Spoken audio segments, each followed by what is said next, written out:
Very, very good morning, ladies, gents and teddy bears. Don't worry, we are at Coningsby. Even though there's a Hawk on your screen. Lots of foons starting up. And we've got Felix and ERJ145.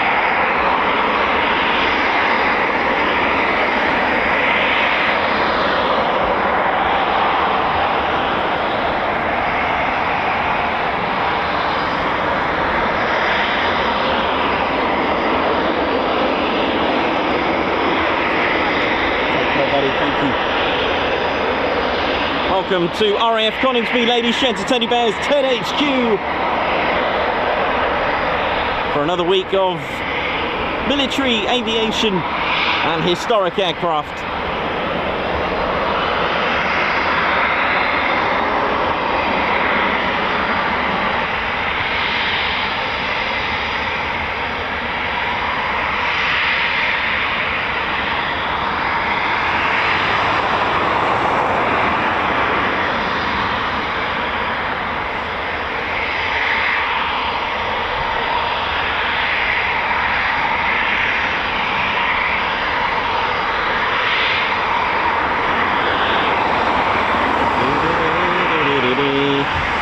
So the Embraer ERJ145 on your screen, call sign Felix, Felix the cat, cat being corporate air travel, and it's the air travel, a method of commuting for BAE systems at Warton Aerodrome.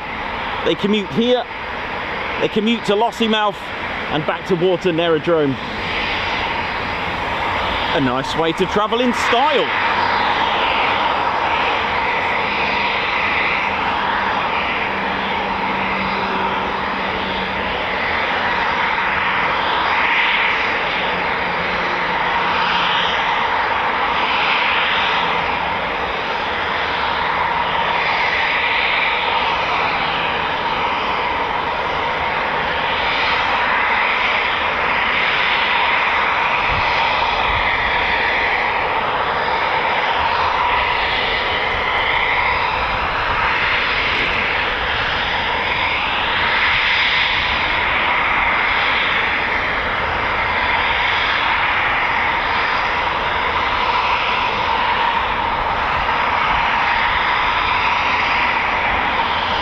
Squadron leader Ted Coningsby on the controls.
Do a 180 just before the arrestor gear or the rag.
Nicely done, very smooth.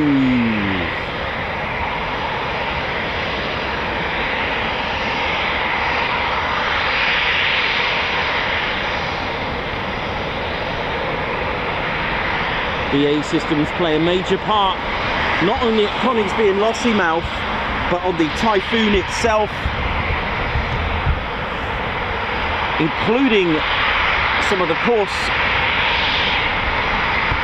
software systems for the learning with ground course schools for 29 Squadron, the avionics itself as well, software systems, the computer system for our wonderful, wonderful Foons, which are taxiing now. Here we go. Oh yeah.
away we go.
A Hawk Mk.167 from RAF Leaving, just looking proudly over there.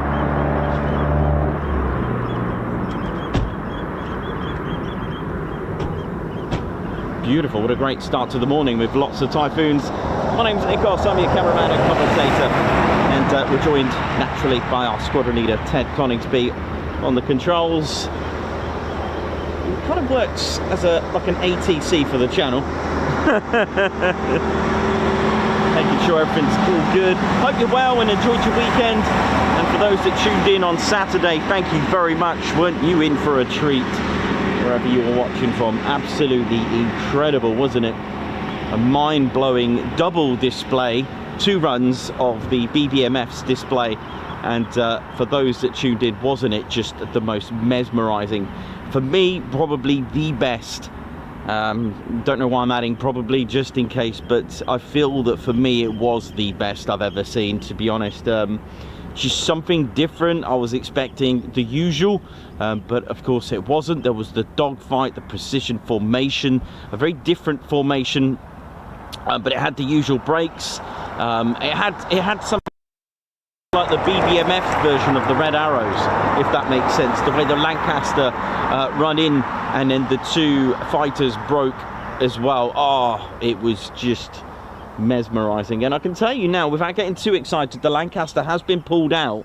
I can see it's just been pulled out now. I don't know what that means. I don't want to get everyone's hopes up. We just don't know. I mean, you know, can it, you know, will they fly it again today, 3 days in a row? I have no idea, but we shall see. We'll find out very shortly what the outcome of the Lancaster is going to be today. Welcome to the show, Monday, and for those that are wondering, for our mystery stream, I have had to postpone it, I'm afraid, so that's no longer for this week. Okay, so unfortunately it could be next week, but look out for that. So I do apologize for that, but these things, military operations and weather, etc., all these kind of factors, aircraft serviceability, availability, it all plays a major part. So I'll keep it quiet. It's just been postponed. It's not totally gone. So I'm hoping next week I can get you a little mystery. It could be somewhere we've done before.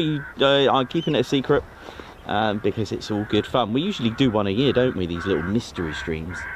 And there we go. So all quiet now, everything all quiet, and welcome to the show. We're at RAF Coningsby, Bomber County, and today's history about Coningsby. Yesterday I took the liberty of refreshing and reading many books, and I found some new things to add in the history. So it's going to be the first time I run it through. But not only that, I've discovered that there are additional 3 aircraft to add to RAF Coningsby's inventory. Oh yes. So we're going to add them later on. There was in fact the Avro Anson, the Oxford as well that was here, and the Avro Lincoln was here as well, which was the successor of the upgraded Avro Lancaster, shall we say. So it was called the Avro Lincoln. I know, I've got to add them now, which is great, new information, which I'll talk about the roles that the Anson and the Oxford played. I did manage to have a look at that. I delved into finding a little bit more about the squadrons when I mentioned that 106 Squadron had the highest loss rate of being the highest Hampden squadron loss rate, and I delved into that a bit more. I found out a little bit about Woodhall Spa and how it was actually built as a satellite station for Coningsby, so they could operate from there. The difference being that Woodhall Spa was developed with concrete Class A configuration of 3 runways, and then I found out what is the benefit of grass runways. I did find out, and there are benefits, especially if you're a fighter, that kind of thing. So all good things that I found, and I found out a very interesting story about 4 of 106 crew in a Hampden that spent the rest of the war in Ireland. I know, and I will explain a little bit later on of how that happened. So again, never occurred to me, some of these stories, and it's a lot of reading, but I love it, really enjoyed it, and it was fascinating to kind of amalgamate it into the history that I have for you. But in the meantime, welcome to the show. So RAF Coningsby, home of 5 Typhoon squadrons, which all have a different role, and of course it's home to the BBMF aircraft as well. The BBMF aircraft are actually in the Royal Air Force's inventory. In the Royal Air Force's inventory there is a Lancaster, there is a Dakota, there are 2 de Havilland Chipmunks, there are 2 Hawker Hurricanes, and there are Spitfires as well in the inventory for the Royal Air Force. The BBMF arrived at Coningsby in 1976. The first Typhoons, they arrived on the 19th of May 2005. They arrived here with number 17 Squadron, who are now 17 TES, Test and Evaluation Squadron, at Edwards Air Force Base, today flying the F-35B. So it's been 20 years of Foon time here with the Royal Air Force. The 5 squadrons are as follows, as we're looking at one of them now, number 29 Squadron. They're responsible for training the newly qualified professionals from RAF Valley who have passed their advanced flying training, so they would have acquired their wings, so to speak. They would have spent a good year and a half on the Hawk T2, which is similar to the Hawk that I just showed you earlier. And it's literally, if their career path is the Typhoon, this is where they come. If the career path is the F-35B, they'll go to RAF Marham. They have an operational conversion unit, and that's number 207 Squadron. So there is an operational conversion unit for each particular aircraft. So 24 Squadron, they have they're the operational conversion unit at Bryce Norton for the heavies, such as the A400 and C-17. You've got, let me get that off the top of my head, 42 Torpedo Bomber Squadron. They're the OCU at RAF Lossiemouth, and that is for the Wedgetail and the P8 Poseidon. So each operational conversion unit has that very role to train the latest and greatest qualified pilots and navigators and all the aircrew related to that specific aircraft as well. So that's 29 Squadron. They consist of a qualified flying instructor as well to teach and train the crew on the Typhoon. Next up, we've got number 41 Squadron. They're a Test and Evaluation Squadron who are based here as well. Their HQ is at RAF Waddington, and the main purpose of the Test and Evaluation Squadron is literally to try out the latest equipment, the software, any adjustments, any modifications, to try it out. You can't just give it to someone to try it out. It is specific to a Test and Evaluation Squadron, which makes total sense. Next up, we've got 2 combat ready fighter squadrons, and they are number 3 Fighter Squadron. Number 3 Fighter Squadron, be acclaimed to have the privilege and history of flying the first heavier than air aircraft, and they have a cockatrice as their creature of choice, which I've mentioned before. Now, they formed at Lark Hill near Stonehenge Aerodrome. Now, you may see on some of your squadron prints, you may have some memorabilia, you know, from Free Squadron. Now, it may look like at first a Roman numeral for free. It could be, but if you look closely, it looks more like part of Stonehenge, and there is a bit of a connection with mythology. Oi, oi! There's a bit of a connection with mythology and Stonehenge, because in mythology it was apparently the first creature to fly in mythology, which I have my reserves about, but never mind, that'd be quite funny. But it would be pretty cool to have Pegasus on there.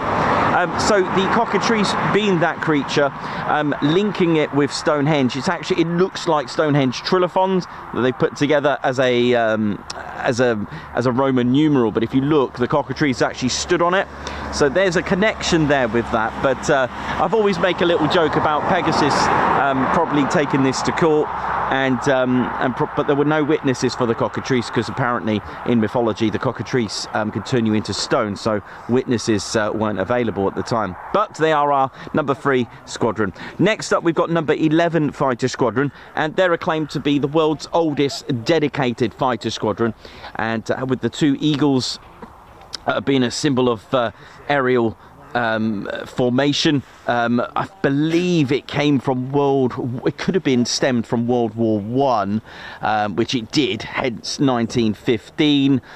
They used the, I'm just trying to have a little think, yes, so they've had the fighter role since 1915. And there we go, so that's that. And our last squadron is number 12 squadron, which are here at Coningsby. They operated here from 2020. They stood up in 2018, and they are number 12 squadron, and they're actually a joint Qatari Emiri Air Force and Royal Air Force squadron. So their role really of the Royal Air Force is to train. I guess it works like an OCU in some ways, to train the airmen which know how to fly, but I believe the role for RAF Leeming, with the connection with the Hawk Mk.167, acts as a, because this is number 11 squadron of the Qatari Emiri Air Force, so I believe they go to Leeming, and that plays the role of Valley for the Qatari Emiri Air Force. It's got a Qatari Emiri Air Force roundel, and therefore once they I guess qualify on this and get their wings, they then come to Coningsby to fly with number 12. I guess that is probably right.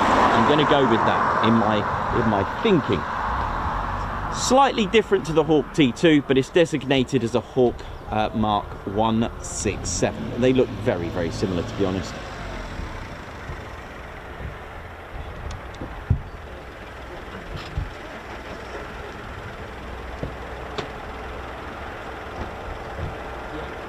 There we go.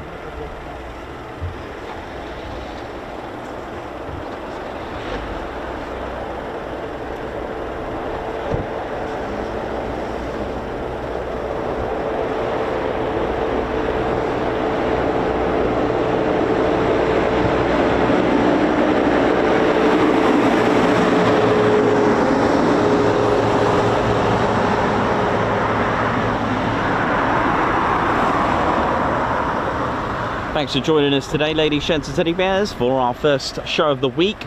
Don't forget to support the channel, and your checklist, don't forget your flight checklist is to click the like button, and of course subscribe to your one and only Ted Coningsby channel. Make sure you switch the settings to all on the notification bell button, and of course make sure you do share and care. Don't forget to hit the care button, spelled S-H-A-R-E, where you can share our stream or even our channel to the social medias. And it's such an honor to see, because I'm flicking through social media and I see our stream or you know, our activity being shared, so thank you very much.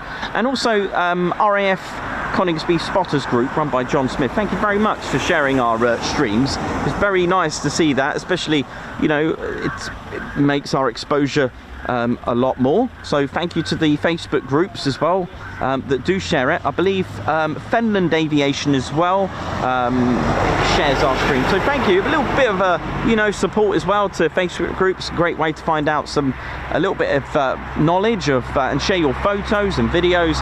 Great way to share your fun activities of what you got up to.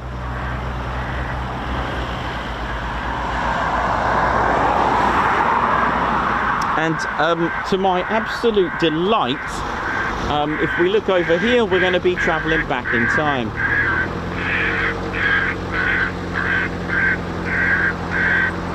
There's a Spitfire.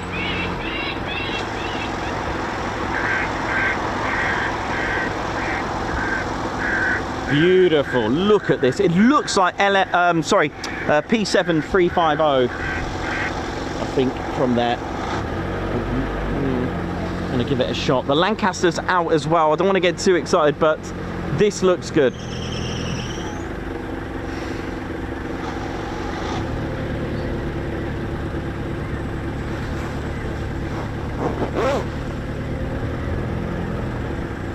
RAF Coningsby opened on the 4th of November 1940 and has been a bomber command station, part of dedicated to number 5 group, until the arrival, of course, of the Phantoms with number 6 squadron in 1969, changing a 29-year dedication to bomber command.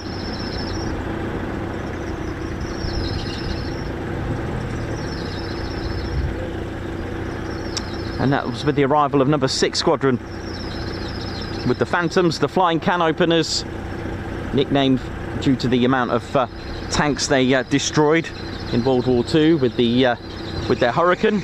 That sounds pretty rough. I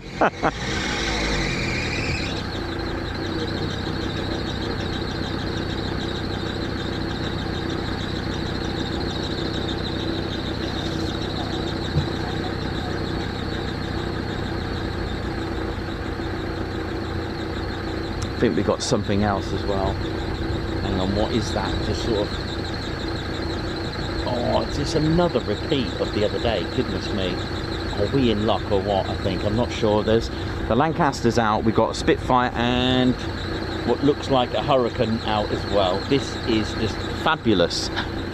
Start smashing that like button, ladies, gentle teddy bears. We could be in for a treat. You know, it took me ages. If Claire Bear's on here, took me ages to come up with even this week's schedule for me is not even it's all over the place, so it looks like it's going to be last minute decisions, by the way, for this week for me. But what I can tell you is that we hopefully should have a nice mix of fun. There will be a weekend stream, so switch your notification bell buttons on.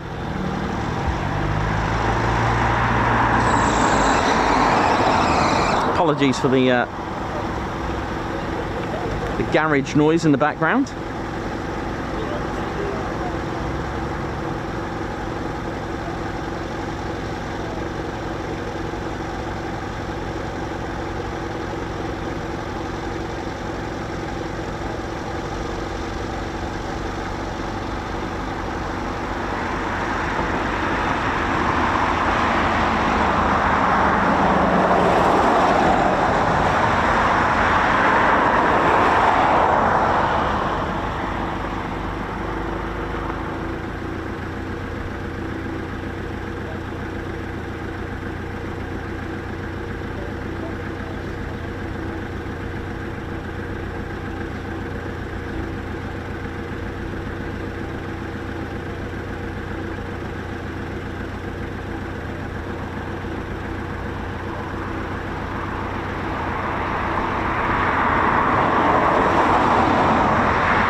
So pulled out is the Spitfire on the right, then you've got the Hurricane, which could be LF363, and of course PA474 Lancaster. We've even got a Hawk Mk.167 and a variety of Typhoons. This could be a good day. It's always a good day at TED HQ.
So the two fighters that you can see there, the one on the left, I believe it's LF363, it's a Mark 2C, and this aircraft first flew in January the 1st, 1944. It was delivered to number 5 maintenance unit, and that was on the 28th of January 1944, and then it had continual RAF service from then until sadly it made a crash landing in 1991, and it's believed to be the last Hurricane to have entered Royal Air Force service.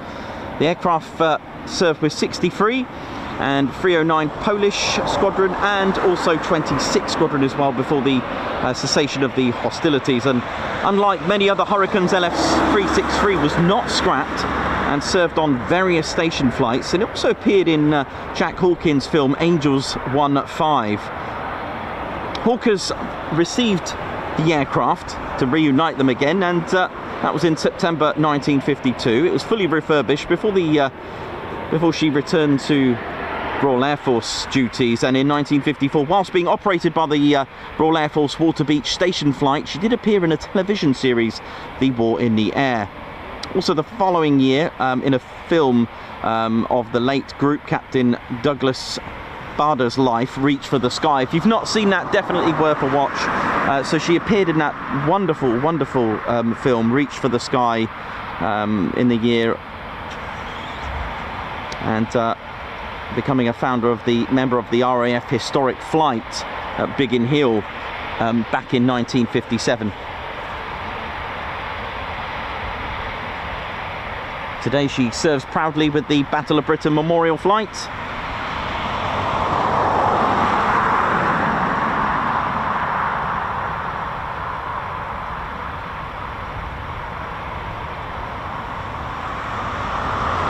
LF363 finished a complete rebuild and flew for the first time in 7 years in the autumn of 1998 after her unfortunate crash with engine failure that happened on the September the 11th, 1991. It was en route to Coningsby to Jersey, and the engine started running rough and pouring with smoke, and the 12 exhaust stubs started to splutter with lots of smoke, and the pilot, squadron leader Alan Slam Martin, attempted to land at Wittering, but the engine failed completely, resulting in a crash landing in an airfield.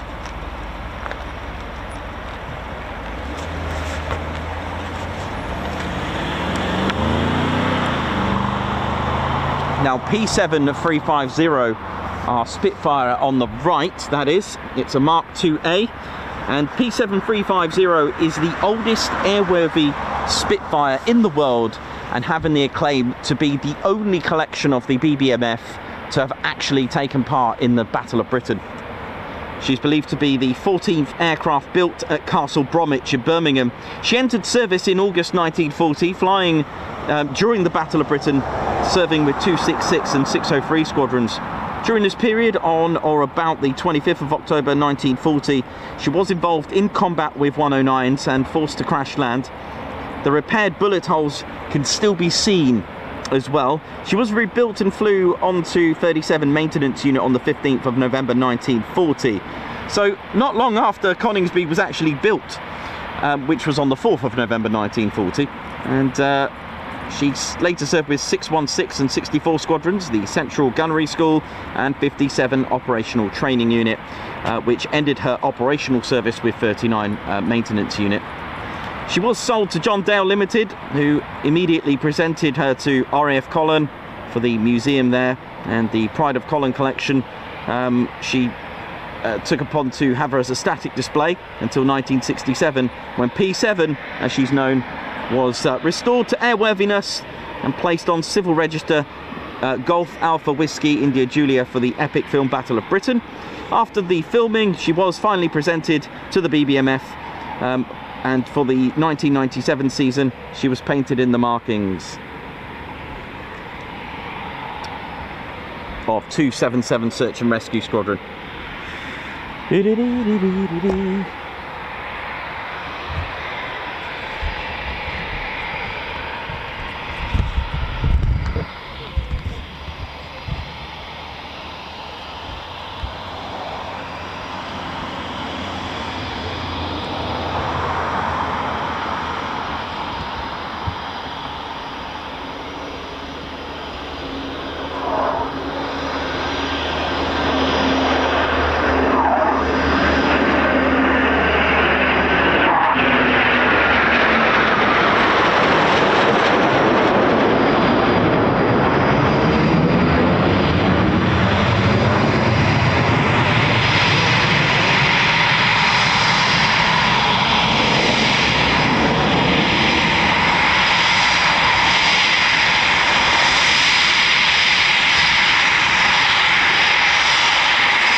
I'll show you. Incredible. Yeah, it is. So the family version Typhoon, just awaiting clearance for departure.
plenty of canopies up, but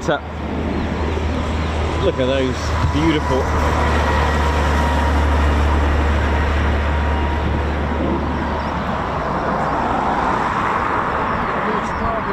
Hey, how you doing, man? Hiya, all right? Yeah. Good. Yeah, thank you very much. You good? You're right. Oh, you're Stuart G. Hey, nice one, man. Good to meet you. That's Mrs. G. How you doing? All right? Good. Good times, good times. Oh, that's good.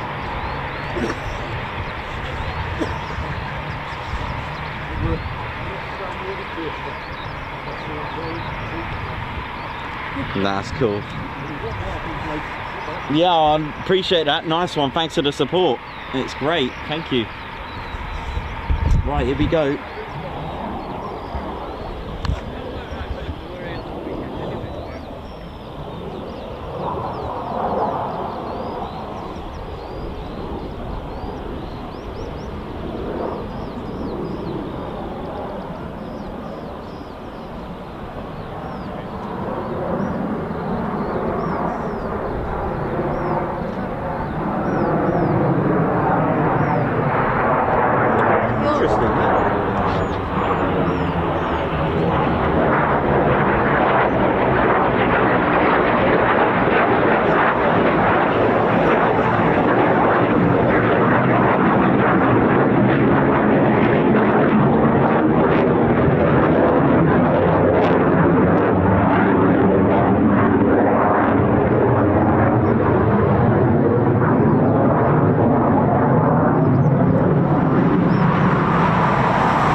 I don't think so. I don't think so. Not today. But to see that line. But you never know. Watch this space. This is the thing. You just never know what's going to happen here. So you never know. It could happen.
Just noticed this little Jenny, well not little, but I just noticed this Jenny that's just here.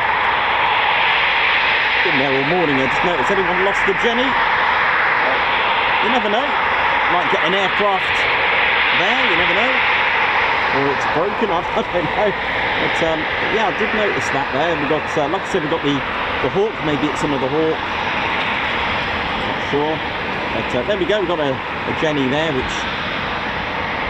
So there's another one there, which would mean probably get an aircraft there and there. Those are the generators.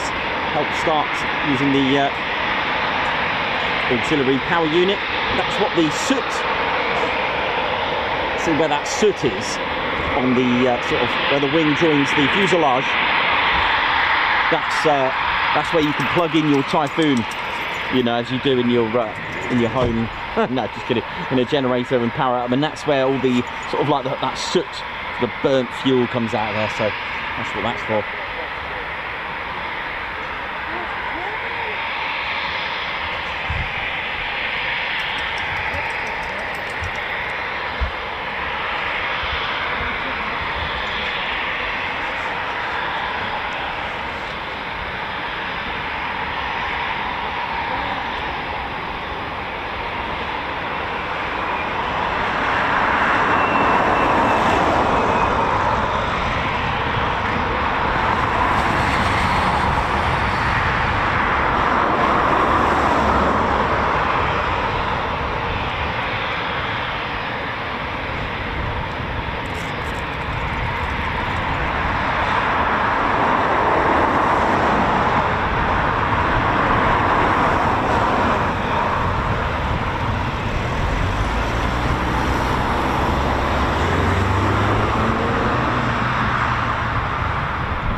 Right, just have a look at the skies, see what else we're going to get.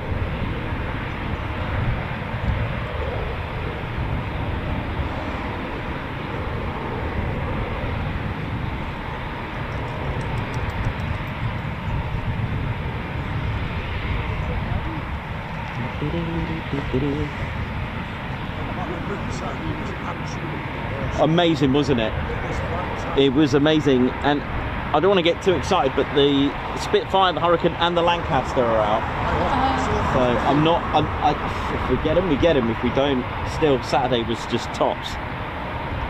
Got a Mk.167 Hawk as well, and then a mystery generator there, which for me, it's either broken down or there's going to be an aircraft there. So we'll have a look.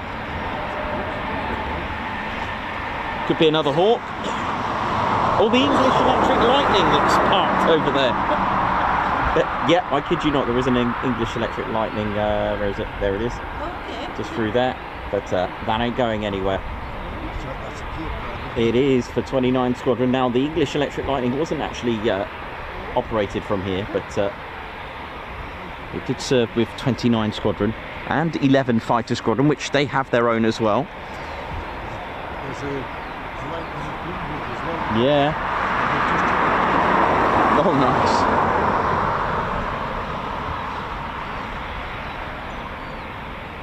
The very first jet aircraft of for RAF Coningsby happened in 1953 with the English Electric Canberra.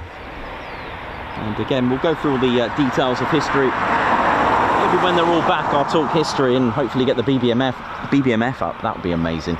Spitfires and Hurricanes weren't actually operating from here. It was a bomber station with Hampdens, Manchesters, Lancasters, Avro Anson, the Oxford and the Avro Lincoln, along with the Mosquito, although the Anson and the Oxford operated as a beam approach training flight unit, so using the beam approach beacon system, or BABS.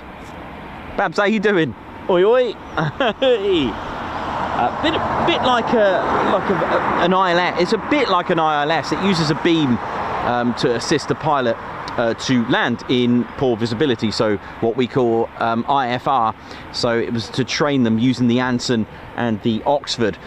If they were not on the center line, the beam will be broken in dashes, and I think they were spaced out depending on how far out they were. So when the spacing of the beams got closer, they were closer to the center line.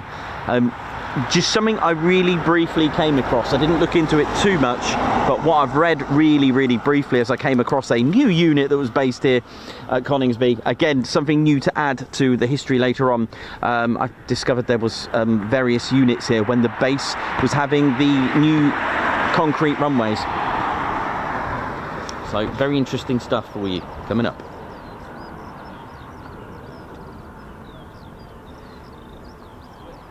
Margot, how you doing? Nick Smith, Edward Coates, Wee Stevie Boy.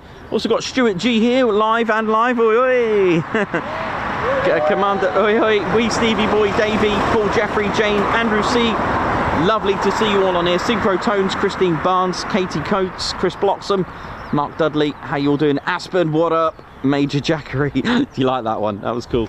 So we've got aircraft inbound now. Just see the landing lights. Here we go.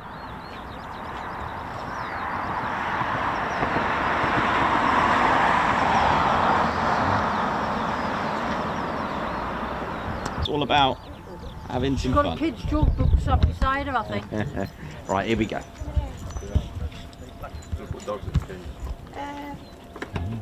Let them stretch the legs for a bit longer. We're going through now, aren't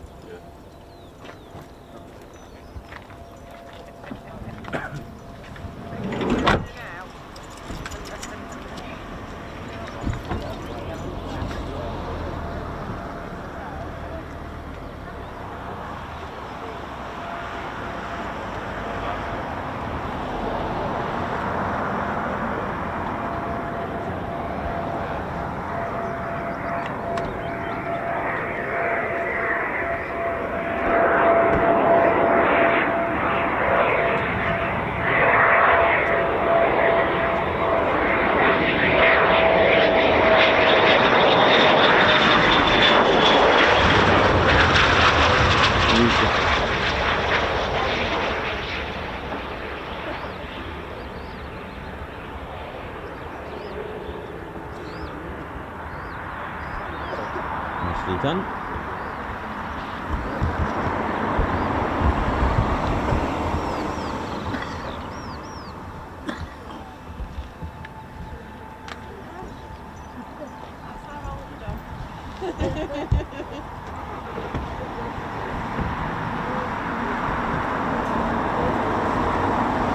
Hope we're all good, ladies, sheds and teddy bears. Hope we're well. Let's have a look what else we got coming in. Let's have a look.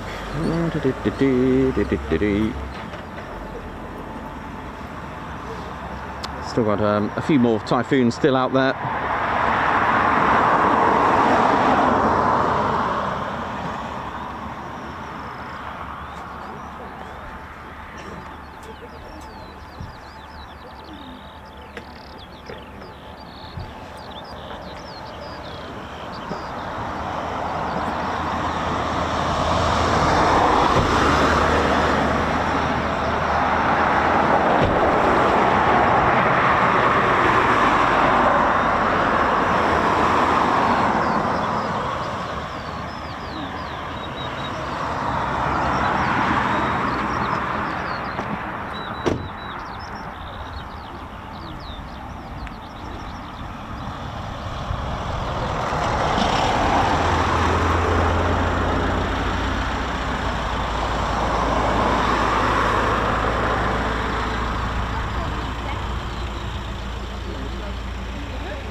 So, you never know, it could be just a ground run or something else, but it'd be lovely to get these, wouldn't it?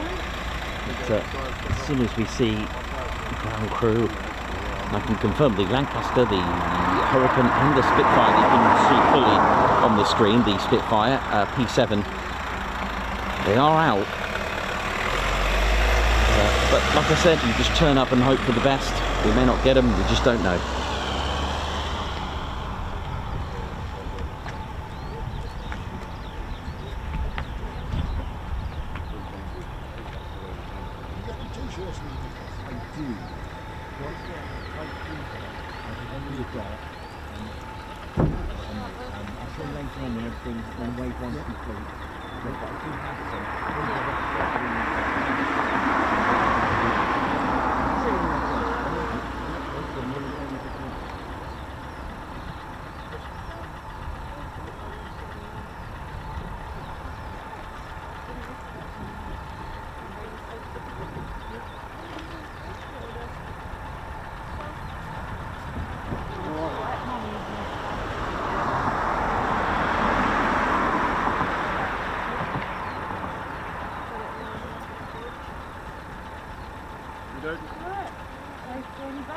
And you?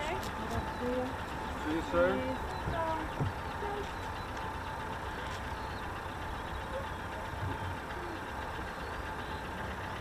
Alright, later. Send them pictures over. I will do. Hello.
Hope you're all good, ladies, gents and teddy bears. Welcome to the Ted Coningsby channel. Live here at Ted's home, Ted HQ.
Might catch a glimpse of an A400. It's a bit cloudy though, so let's see what else we got. That's our Typhoon coming back.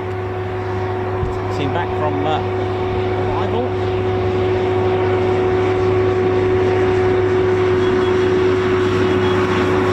Oi, oi! Big shout out to the tow and hedgehog teams, the hedgehog crew. How you all doing? Oi, oi! All those that tow tug the aircraft, big shout out to all of you.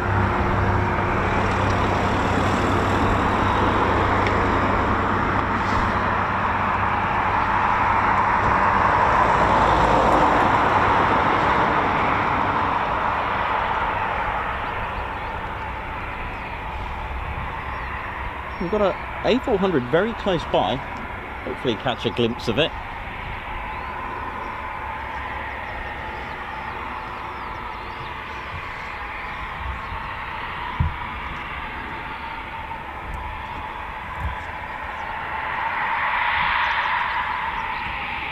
A little bit cloudy, so we may not be able to see it today.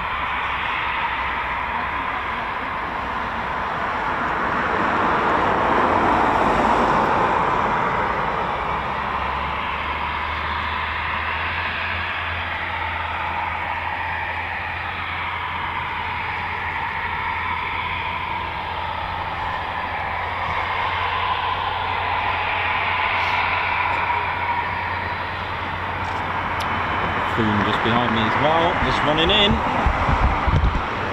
So I'll do an up and over. Yeah, let me leave it like this. I'm a bit of a fan of this shot actually.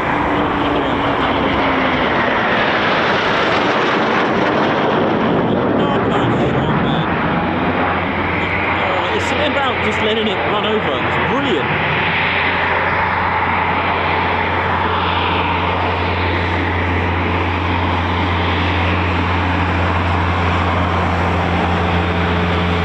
Let's see if I can see that A400. One sec. Somewhere down there, isn't it?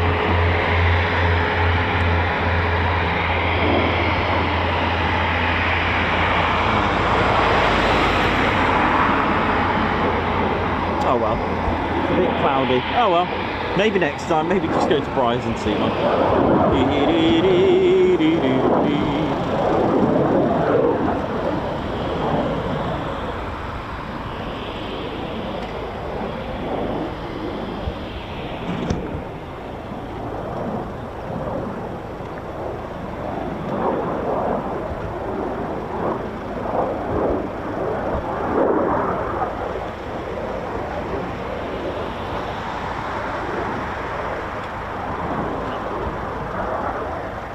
Wonderful Typhoon FGR4 fighter, a ground attack and reconnaissance Mark IV. Now it's a multi-role or a swing role aircraft, which means it can adapt and change role to whatever it's required to do so. So it's not just a fighter, ground attack or reconnaissance, you choose.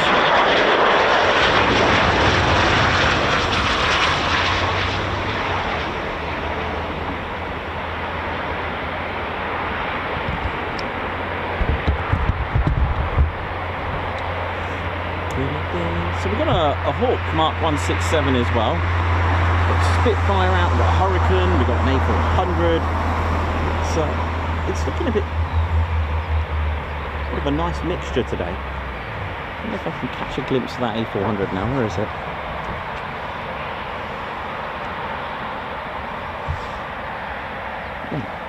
Turned at Horncastle.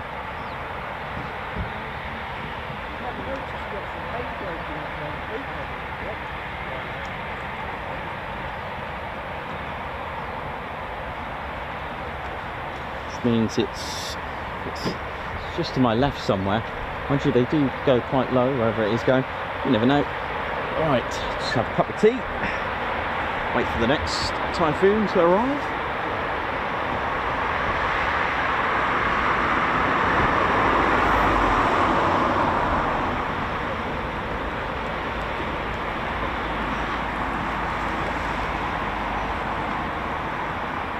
Oh, I can see the A400.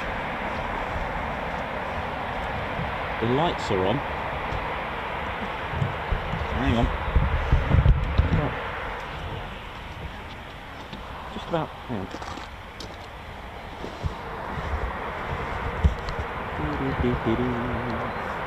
There it is, wherever it's going.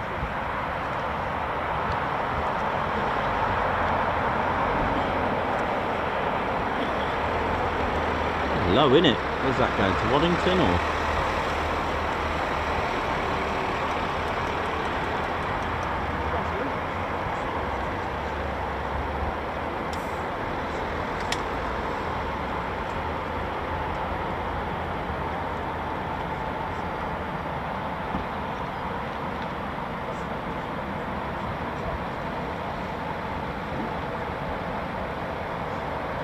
Well, this looks good.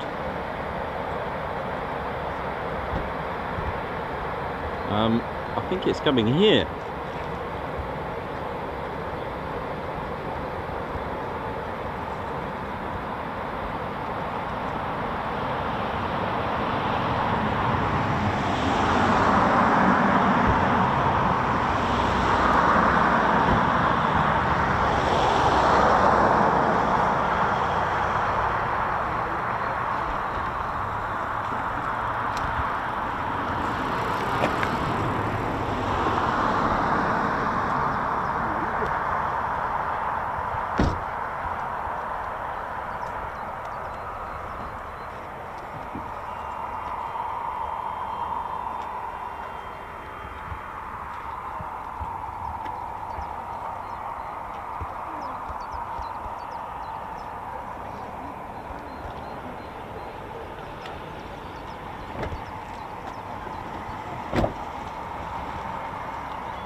Excellent delivery there.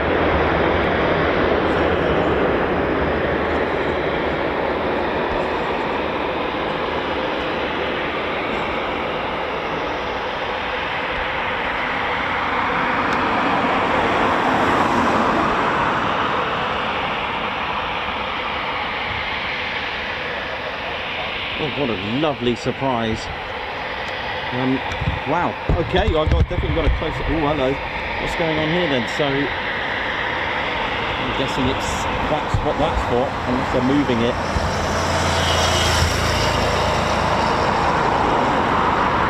Well, first time for me here, I guess.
impressive. I was worried about having a closer look at the A400 as it went round, but I think we're going to get closer than this.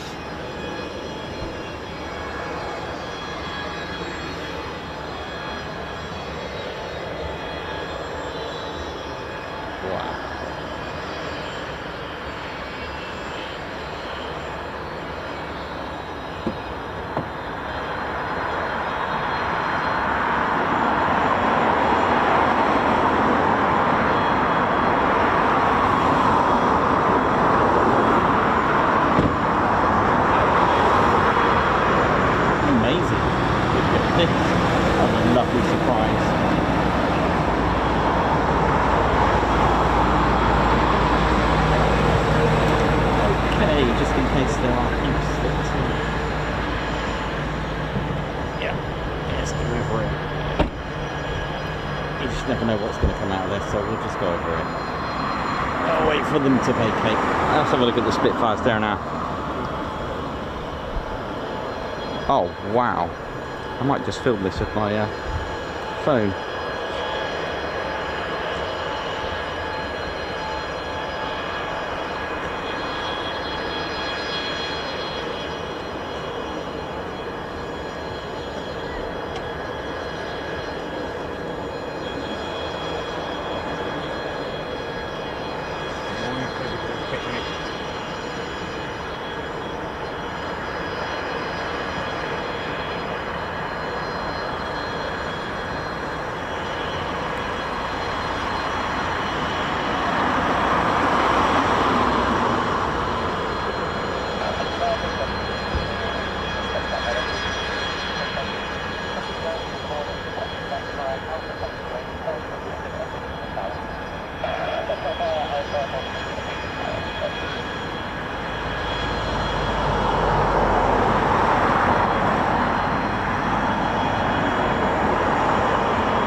I don't know. I guess.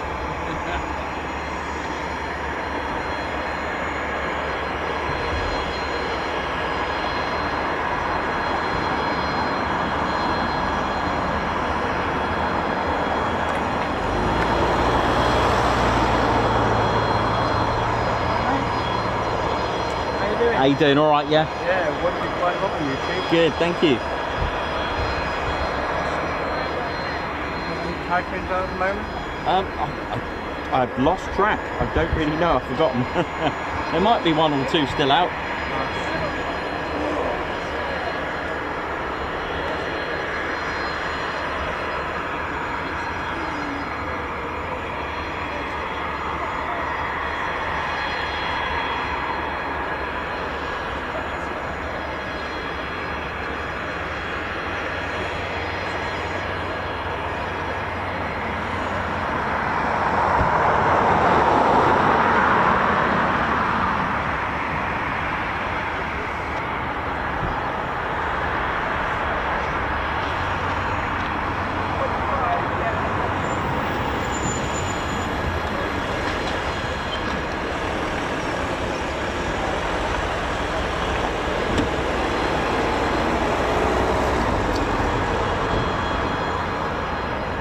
There's our A400 that just arrived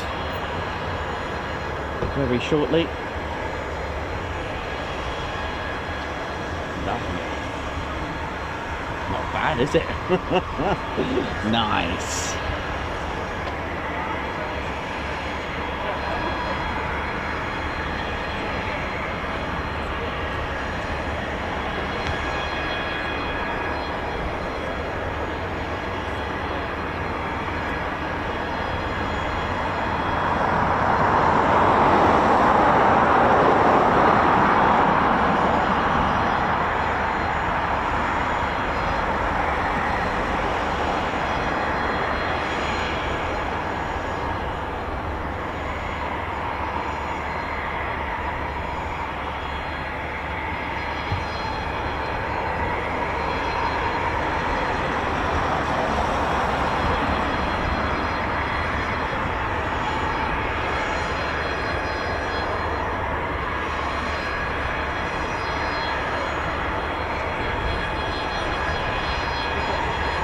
How you doing? All right, man? Oh, what you got there? It's a tribute start long to Oh, wow, cool. Thank you. What is it? A t-shirt? T-shirt. Oh, bless your heart. Yeah, cool. Thank you very much. Very kind of you. Thank you. Right, thanks, right. Well, good stuff. I did have to go here today, but I was going to give it to you from here. Oh, thank you. Thank you very much.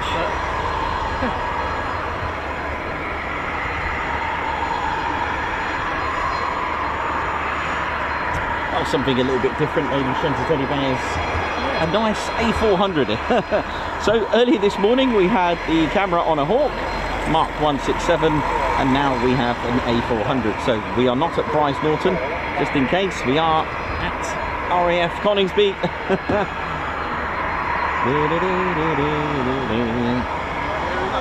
Oh, no idea, sorry. Well, it's not for me to know, is it?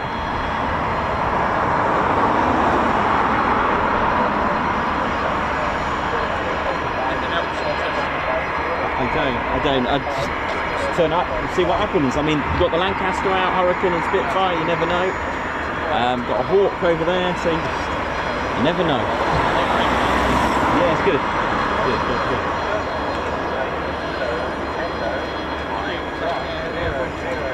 I did film it, yeah, I got that. That's good.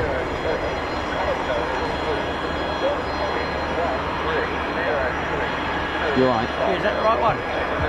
Yeah, you might want to lock that out because it'll go on. Yeah, very disappointed, mate. Have you? Just if you are going to have that, I just need you to turn it down.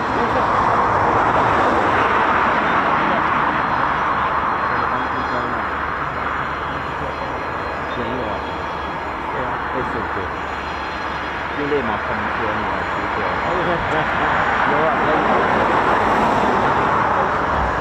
You tune in all the time, well, that's good. That's good. Every video you do, I tune in. Thanks, man. Well, enjoy. I've lost track of what's out. I think they're all back. I'd like to say that, and then another one turns up. Let's have a look. Yeah, I think they're all back. The last 3 exports in that end. I have no idea. No, I can't see any more Typhoons unless they're not on here. There we go.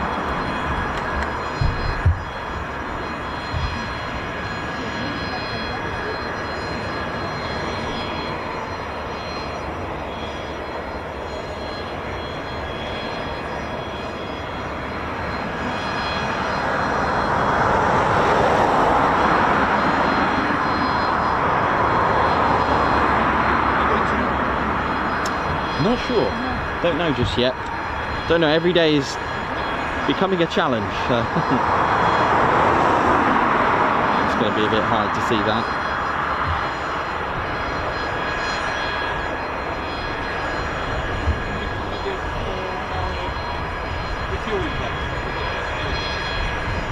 I was there. Yes, I was there. I guess so. They bring it here as well. I guess so. Yeah. I don't know how it works. I guess there's probably fuel lines underground, so that's probably how it works.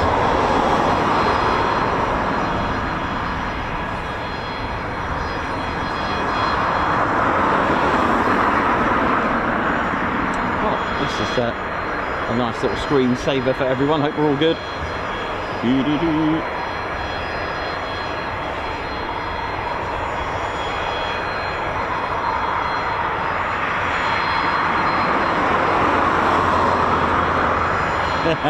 Yeah, we'll have to get Ted in a heavy, definitely.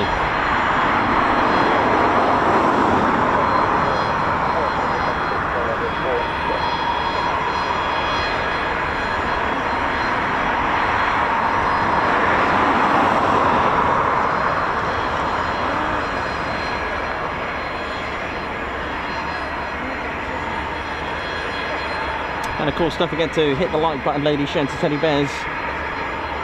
And, support the channel, and let's get this stream going, shall we?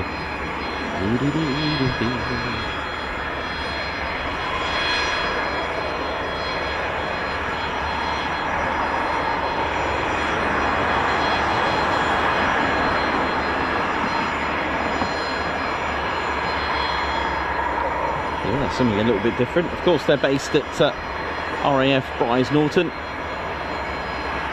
Like I've always said, just when you are planning a little day out, plane spotting, just expect the unexpected, because you never know. You never know.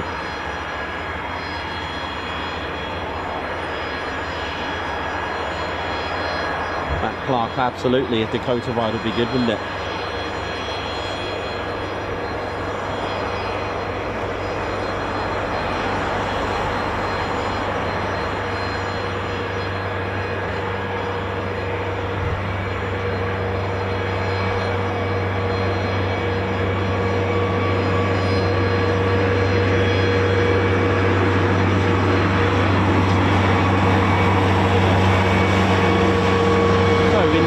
It's called the Atlas C1.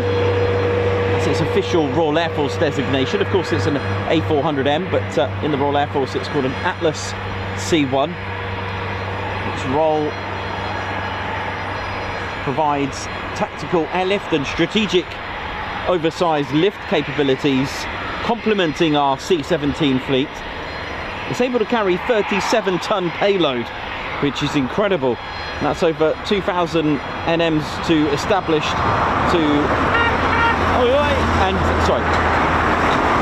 payload over 2,000 nautical miles to established and remote civilian military airfields. So 37 tons of payload over 2,000 nautical miles is pretty impressive.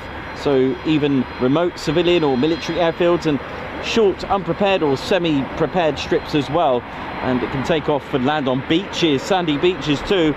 Capable of operating at altitudes up to 40,000 feet, and it also offers an impressive low-level capability, which we have plenty of videos through the Mac Loop and the Lake District. It will accommodate as many as 116 fully equipped troops, can even take a few helicopters, including the Chinook, vehicles, mixed loads, including 9 aircraft pallets and 54 passengers, or a combination of vehicles, pallets and personnel up to the stated 37 tons.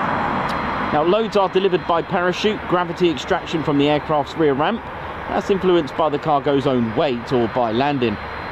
Paratroops will be dropped from the aircraft dedicated through the dedicated paratroop doors or from the rear ramp.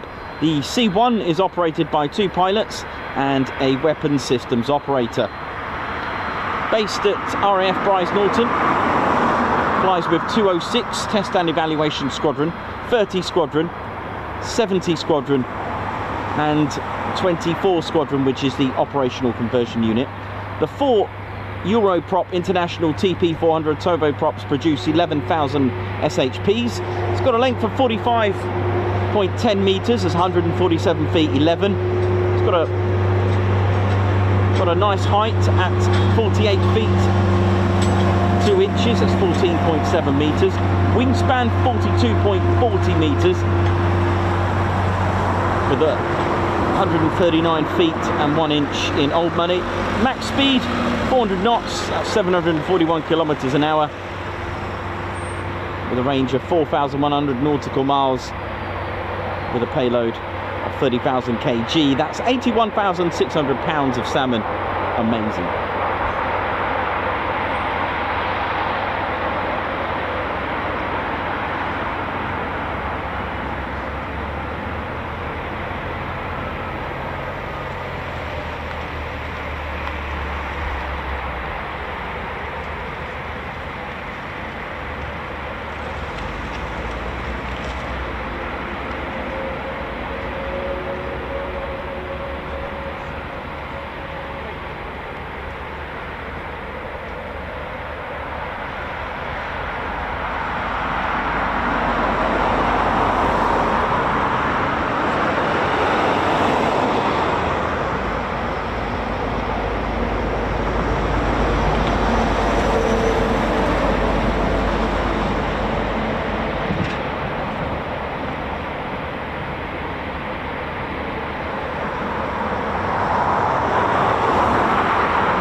I don't. I didn't even know it was coming here.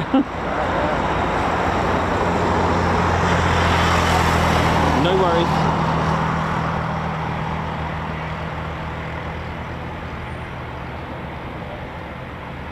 Hope you like that t-shirt, boss.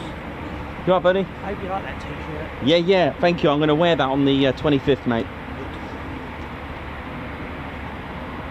Chris Lane, good to see you on here. Hope you're good. Take care. Have a good trip out there. Safe journey. Have a good day at work. Oh, good stretch of days at work over there.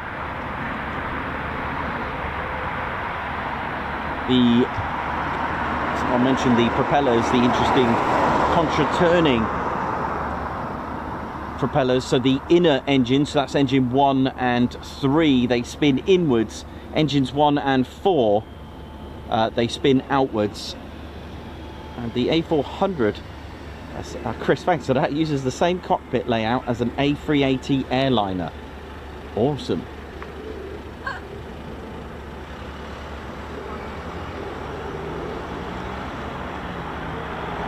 Sean Oliver, how you doing? Paul Mayers.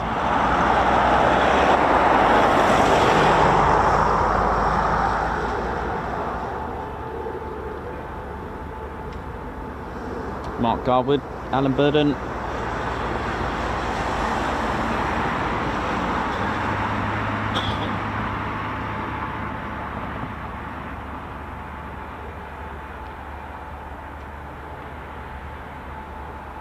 Paul Fairclough as well. How's it all going? Hope you're all good and enjoying it. I believe that could be all, I think we're all back, Typhoon wise.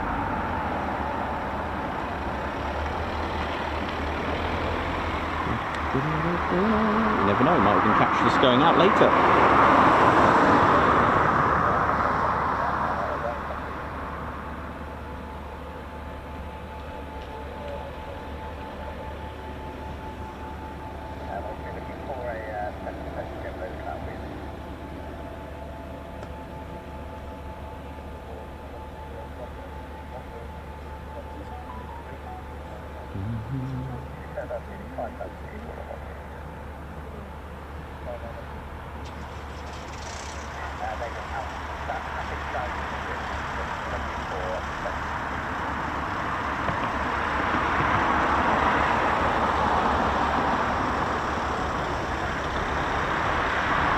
A nice change, a nice aircraft to see just parked here. I did wonder what the generator was doing, or Jenny for short. I wonder what that was doing there. And well, there we go, made perfect sense. There's a few, there's about 1, 2, 3, there's quite a few out just on their own, but of course RAF Coningsby is pretty much a 24-hour 365 days a year base, so always at the ready. But we're not at, this may look like we're at Bryce Norton at the moment, but there we go. We are at Coningsby. So there are, like I said, there are BBMF aircraft out. There is the Lancaster, Hurricane and Spitfire, but maybe they're out just for browsing purposes. So we'll see.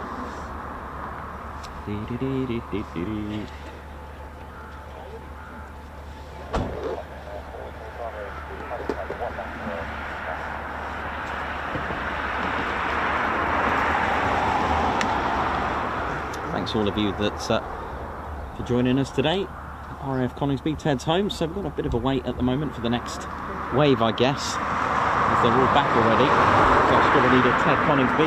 No worries, in the meantime I'll there's the where's my monitor there, Ted? Thanks mate, cheers. Just there, is it? Okay mate, thank you. Squadron leader Ted Coningsby, here he is. This is Ted's home, and how nice is that to have an A400 there, Ted? Ted's loving it. Ted, can you do an impression of an A400, please? Thank you.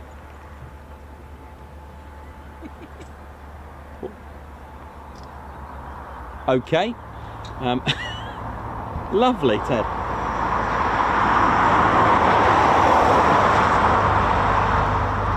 So you say A400 in fair language. Dylan Cobb, thanks Nicholas and Ted for yet another milestone. Thank you for your 9 months membership. That's so kind of you. We've also got Darren Hobson at 22 months. Just an awesome channel, so funny and informative. Thank you very much. Also got Bex at 31 months, part of our fighter squadron. thank you for all the streams, special extras like BBMF, Air Force One, and for keeping on being the best aviation channel on YouTube. Last week was brilliant fun, getting to see Ted and Nikos, plus quite a few TCS members and spanners. Thank you very much. Margot, thanks a lot for the super sticker. Guards March. Ted, do you need a help with that, mate? Maybe I'll need to get you the smaller one, yeah? Shall I do that? There you go, mate. Thanks a lot, Bex. And Margot, thank you very much for the super chat. Guards March. We Stevie Boy as well, thank you for the super sticker. Guards March. And we Stevie Boy, a high five. Thank you for gifting a Ted Coningsby membership. And Margot with 28 months membership has put an incredible journey. Thank you, Ted, Nikos, Sky Bear, my Starflight pilots, and our TCS community. Ted conquered the world of military aviation, the best. Thank you very much. Alan Seymour, high five. Thank you for joining the Ted Coningsby Squadron. Guards March. Karen H, almost 12 months membership. Oi oi, love this community. Thank you.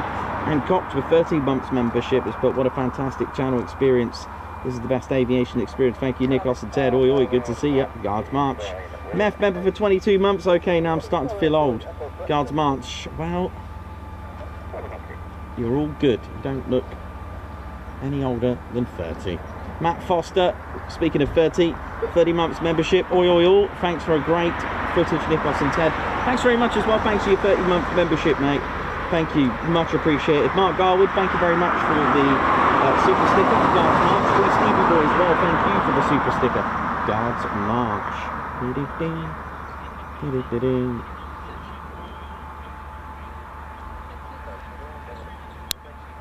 And for those that have just tuned in, we have just had this huge, heavy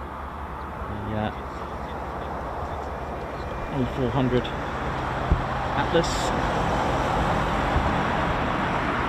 in the Royal Air Force. Is the Atlas C1. I guess C for cargo, right?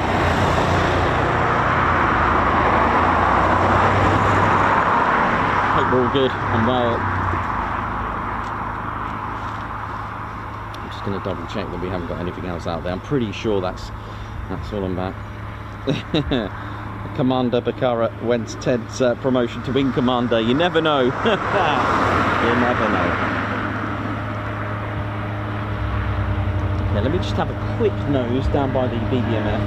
It could be our visitors, I don't know, but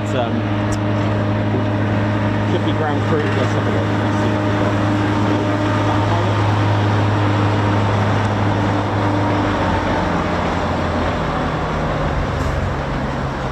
Okay, well this looks good, but it could be a ground run, so I don't want to get everyone's hopes up, but they are out, the ground crew are out.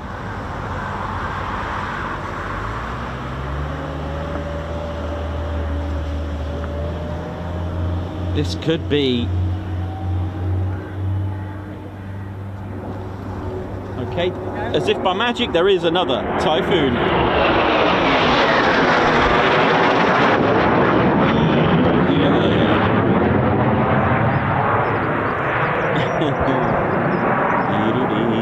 They just keep coming. I have actually physically lost count.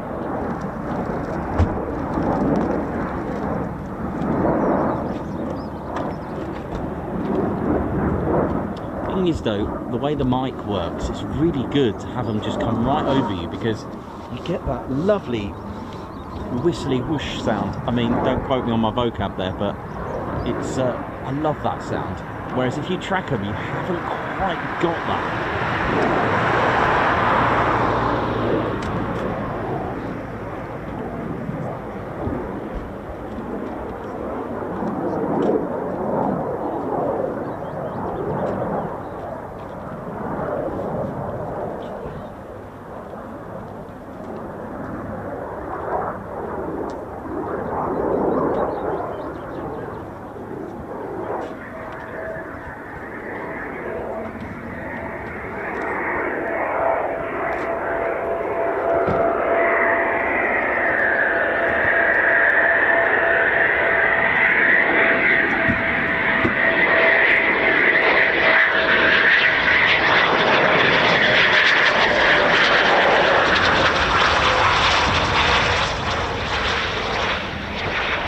just like Saturday, we are just hoping we see pilots.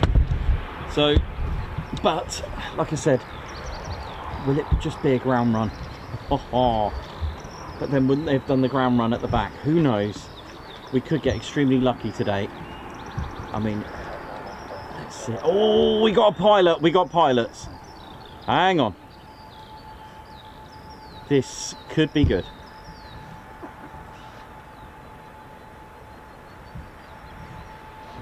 This could be good.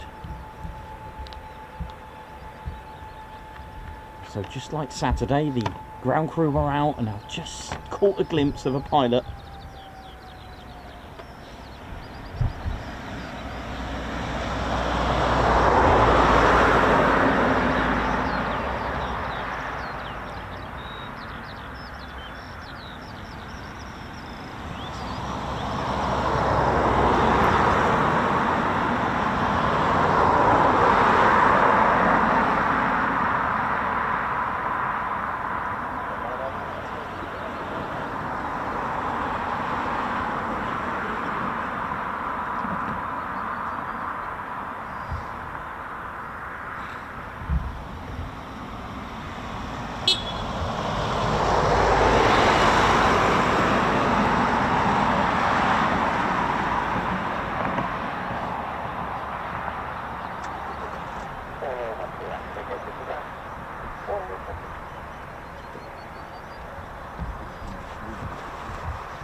Right, so we got see a pilot there.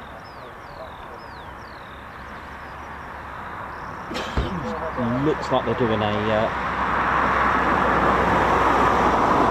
external check, which is what's standard procedure even on any aircraft, to be honest. I was going to say Typhoon, but that's on any aircraft. Just doing an external check. Let's see. We could get extremely lucky. Like I said, you know, with them being out and with arrivals of, you know, it could be just a photo shoot. It could be, you know, it could be anything.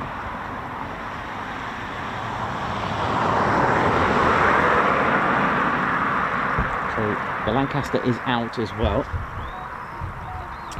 So to the right is the Spitfire P7350,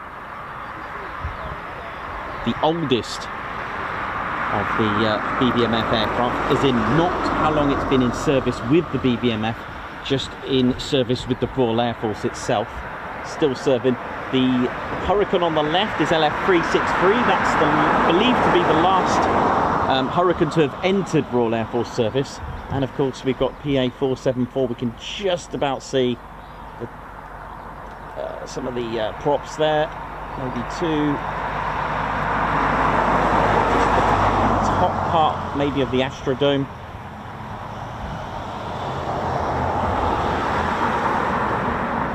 And I believe I have seen a pilot on to the Hurricane. Stand by.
Yeah.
Oh, well, the Lancaster's running. I wonder if it's just a ground run though. Let's have a look. All right.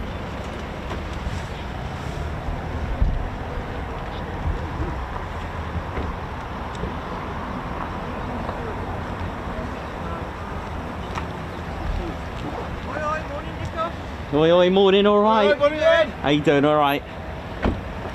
Bit of a treat this morning. Oh, yes.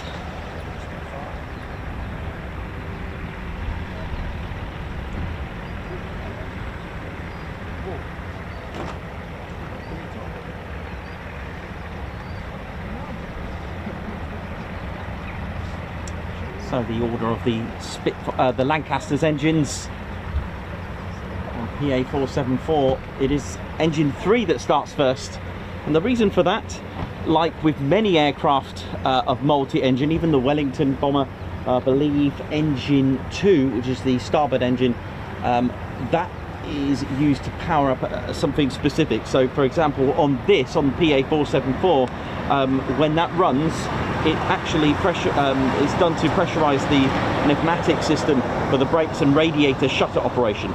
So you'll get a sequence of 3, 4, 2 and 1. B-17s, B-20, you know, Vickers Wellington, one of the engines runs something. Some could run the power the radar, all this kind of stuff. So this is why a particular engine is running first. We might not think that it is, you know, in a particular order like 1, 2, 3, 4. There are some that do that. I think the Lancaster in Canada, I think it's 4, 3, 2, 1. I think. I'm pretty sure it's different to this one. I don't know why, but I think I've read somewhere the startup process is different. Anyway, at least you know one of the engines powers something on the aircraft itself.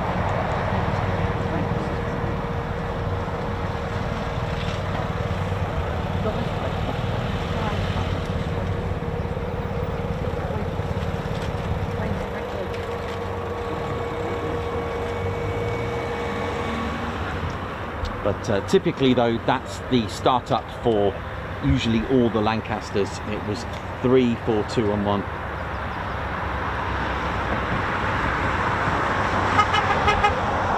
And it's believed that engine 4 would be next. This would be to minimize ground crew movement around rotating propellers because of the, you know, the factors of dangers of walking around. So they know that the starboard wing is complete both engines running. Get your camera, Chris.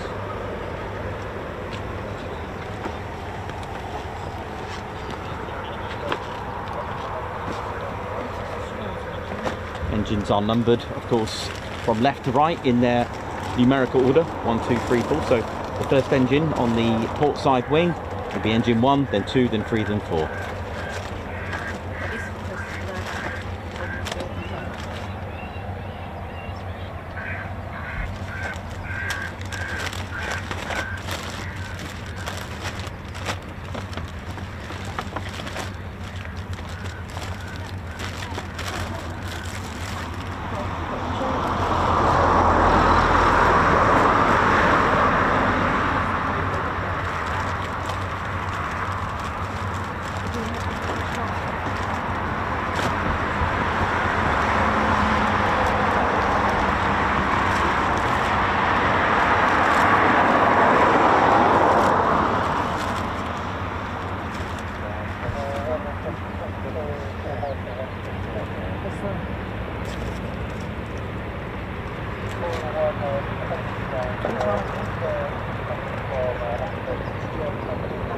Is that Memorial call sign?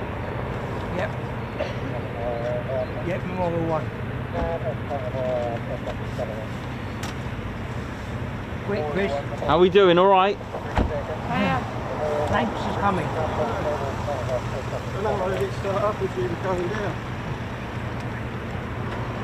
Well, fingers crossed it taxis out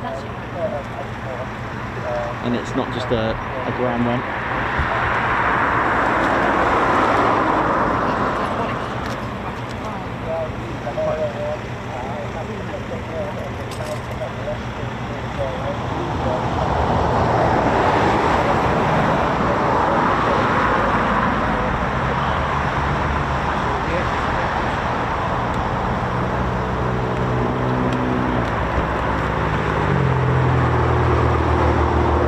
Righty, how you doing? Righty 72, how you doing? Wee Stevie Boy, Wibbs, Margot, Neil, NG Auto Art, Remco DeVray, Andrew C, Davey. Hope we're all good.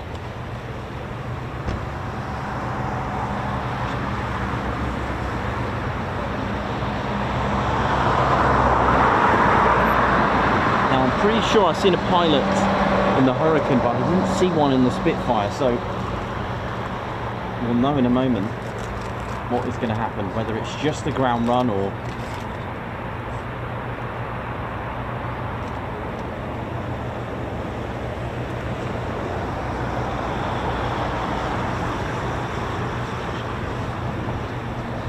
the Hawk Hurricane entered the Royal Air Force service with 111 Squadron in December 1937, and then August 1938, 19 Squadron received their Spitfire, which entered service. So the Hawk Hurricane actually was operating about 8 to 9 months before the Spitfire entered service.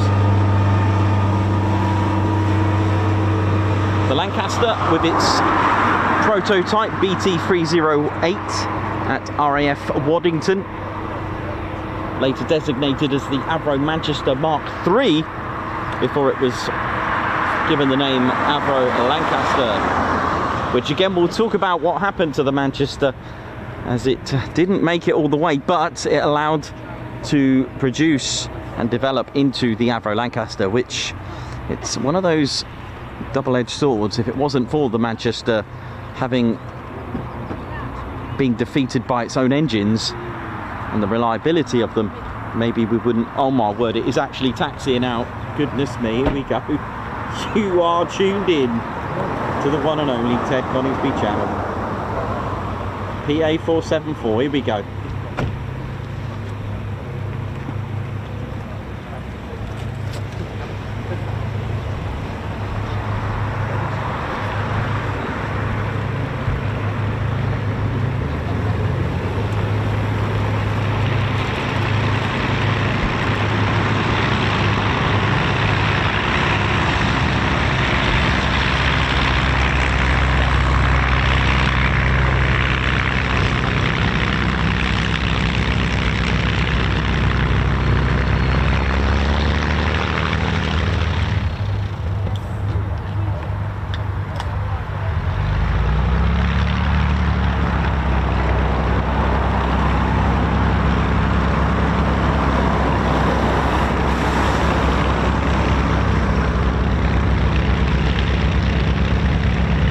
first to operate here at Coningsby with the Avro Lancaster was 617 Dam Buster Squadron.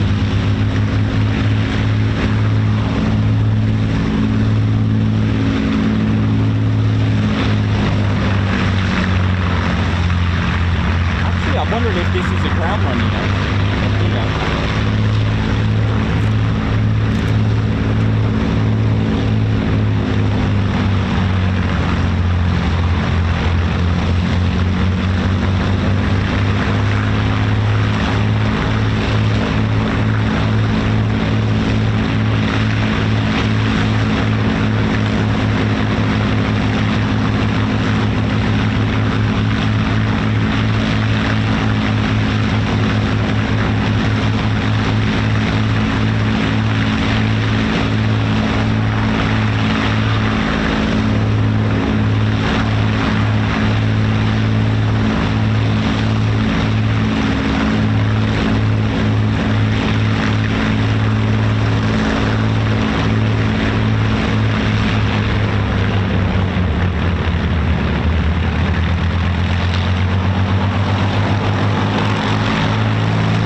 Hurricane is just starting up, I think.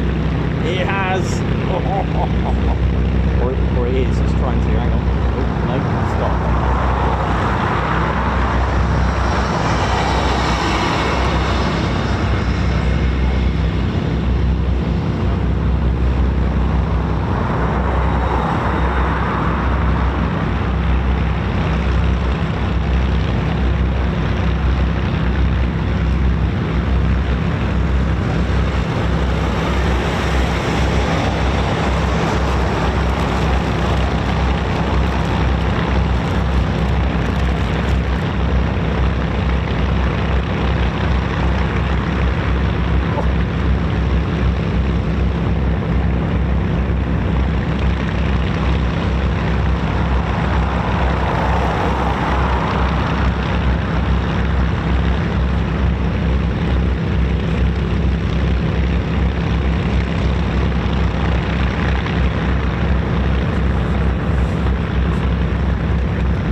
PA474 has or represents 2 squadrons. On the port side we can see here AR Alpha Leader, representing 460 Squadron, Royal Australian Air Force.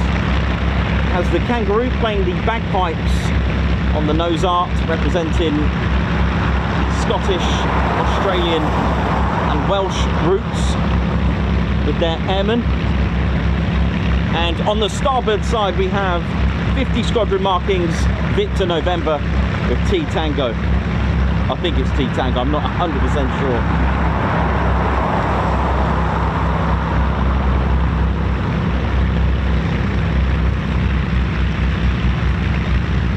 Lots of different markings, such as 9 Squadrons J Johnny Walker, Mickey the Moocher 61 Squadron, Phantom of the Ruhr as well with 100 Squadron and 550 Squadron. They do change it every sort of 5 years or so.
Spitfire's just starting up.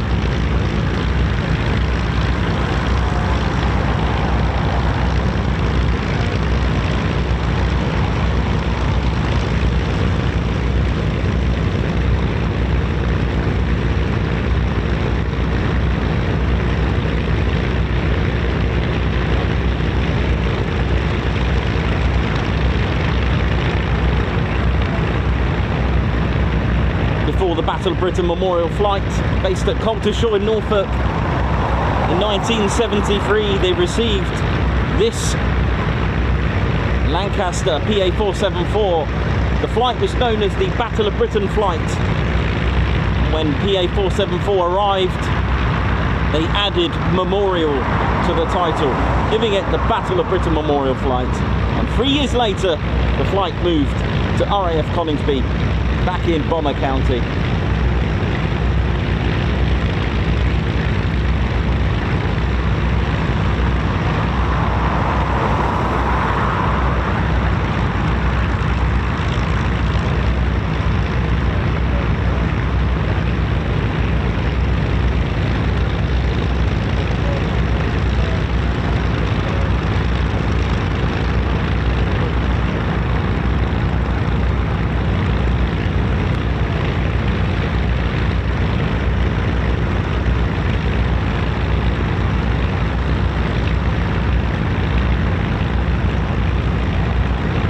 Spitfire is now taxiing.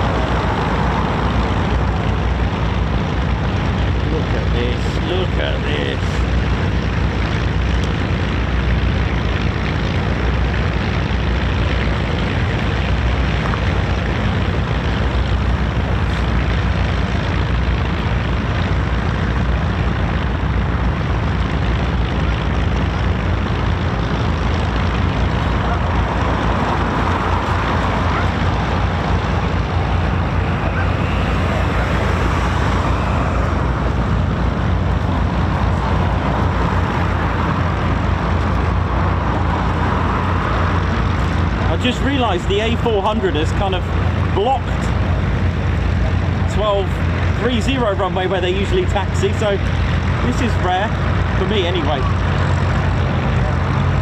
Yeah, yes sir. Big salute. Wow. Oh, look at this.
Right now with fighters, look at this.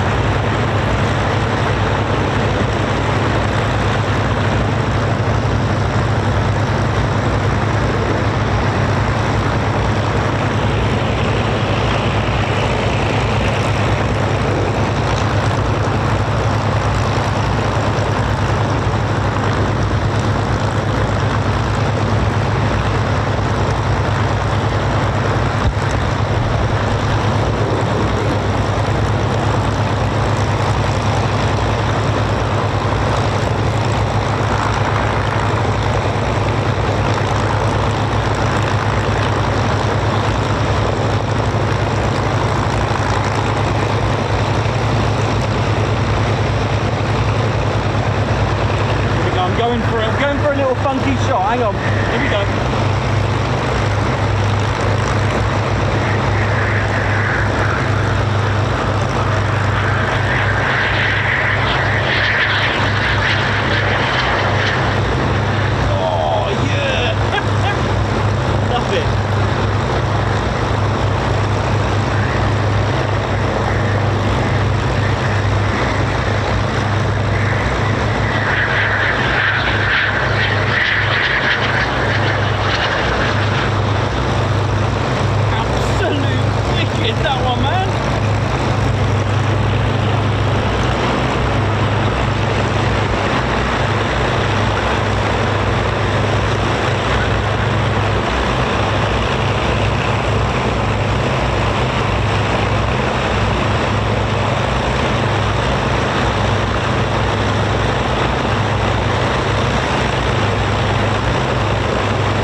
travel back in time right now.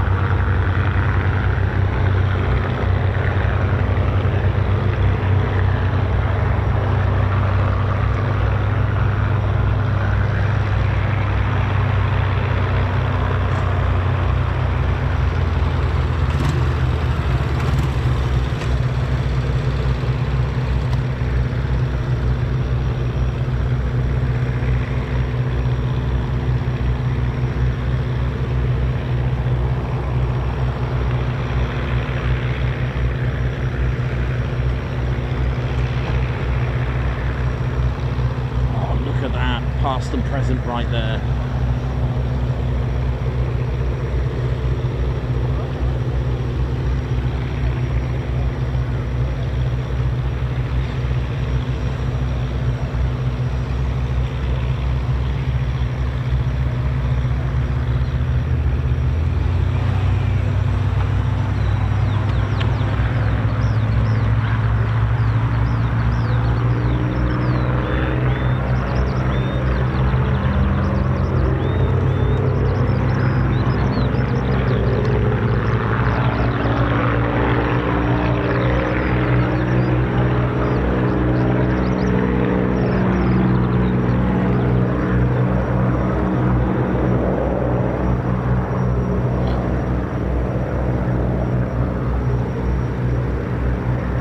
Look at this shot then.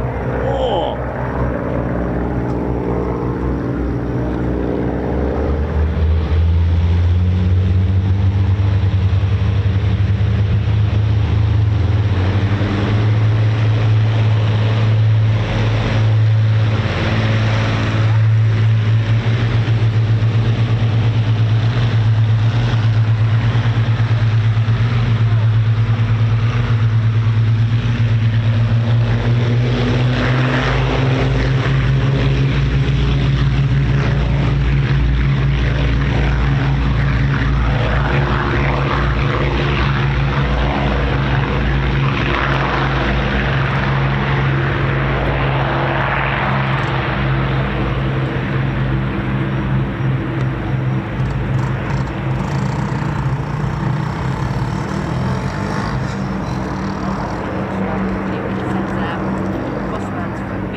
Well, an amazing surprise. I'm just going to get myself just set up just in case it is a display.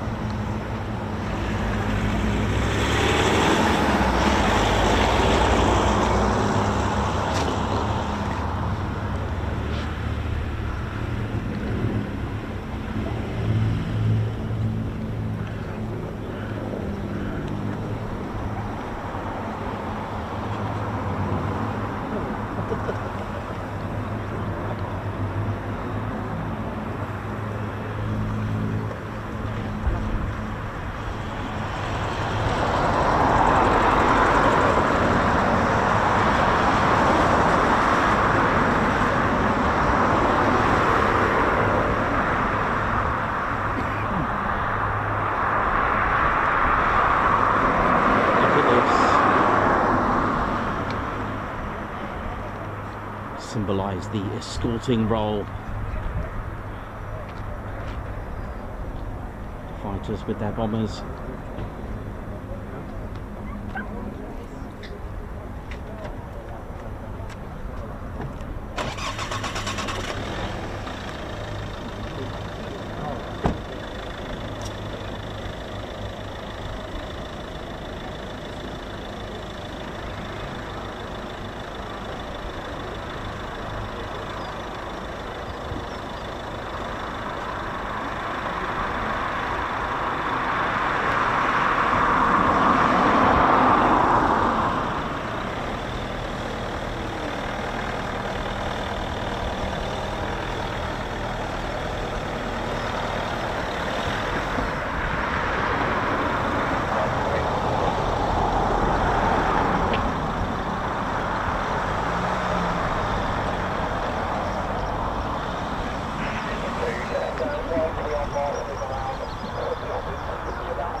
Those that tuned in on Saturday will know what magic we had.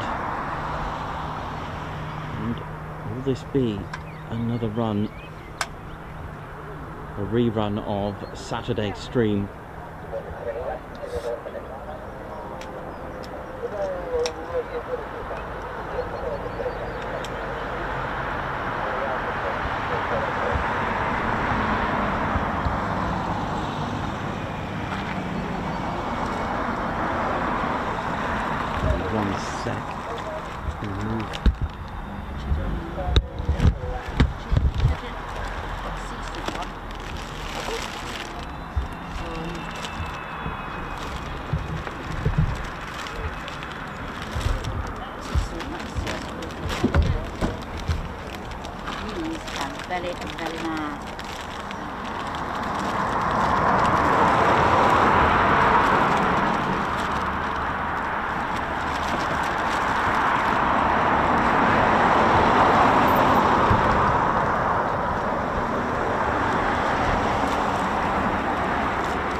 Hopefully they'll run in a bit. I'm not sure what. Looks like they're practicing that last part at this moment, where they get into formation just before the end. Looks like they're just practicing over Woodhall Spa at the moment. Just doing a few.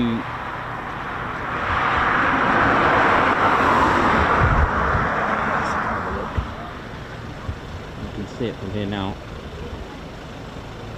What we had on Saturday.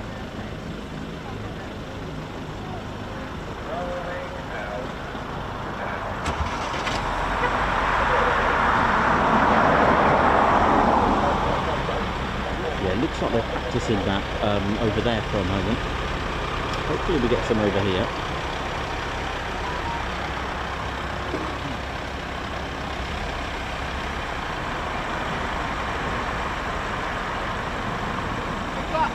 This one's got to move, so this one's got to come out. Yeah. Okay.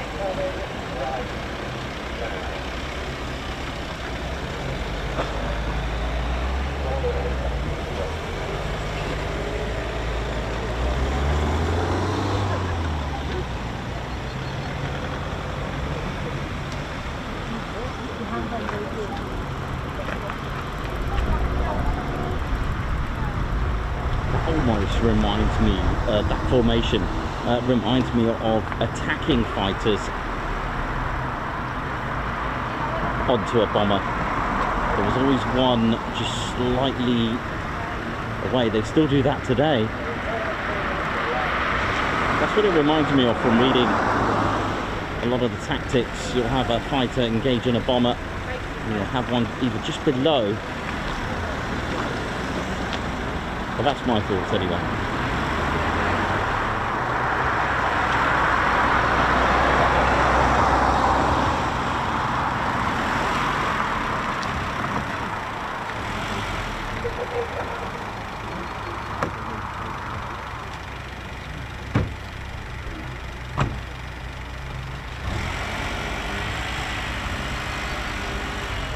European Nick Ross, have a good day, buddy. Oh, mate, have a good one, yeah? Take care. See ya, bye. Thanks for coming. I will. Thanks, Stu. Thank you. See you, man.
No.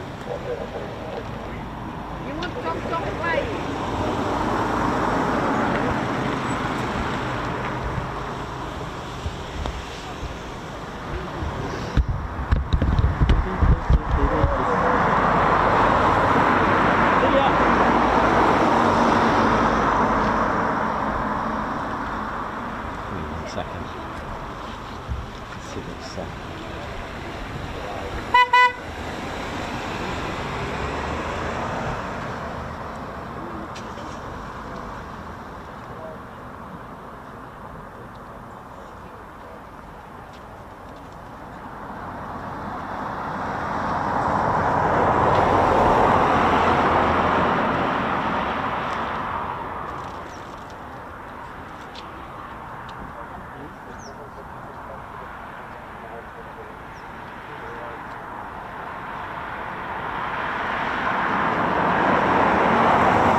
Just slightly out of my view for a moment, just 1 second.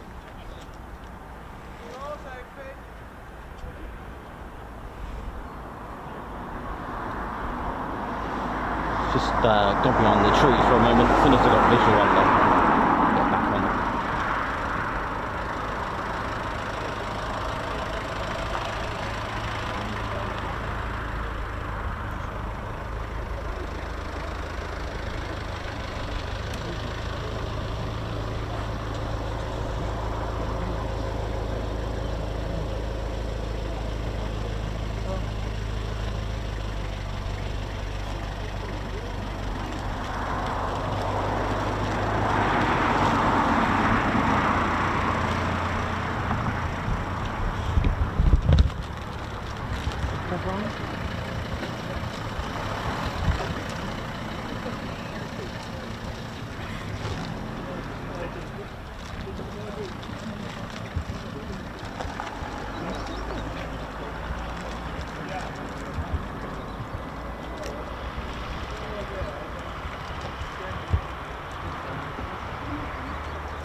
Here we go.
wheel away, leave the bomber to go on its bombing sortie. The fighters will now engage in a dogfight.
Ready.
Okay, so it looks like they're potentially just practicing segments of the display.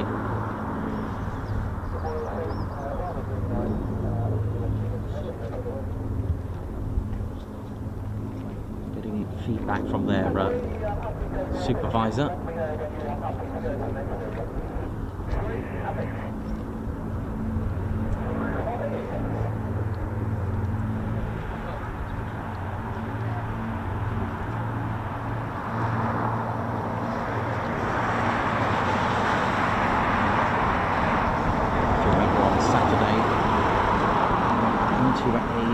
A mock dogfight.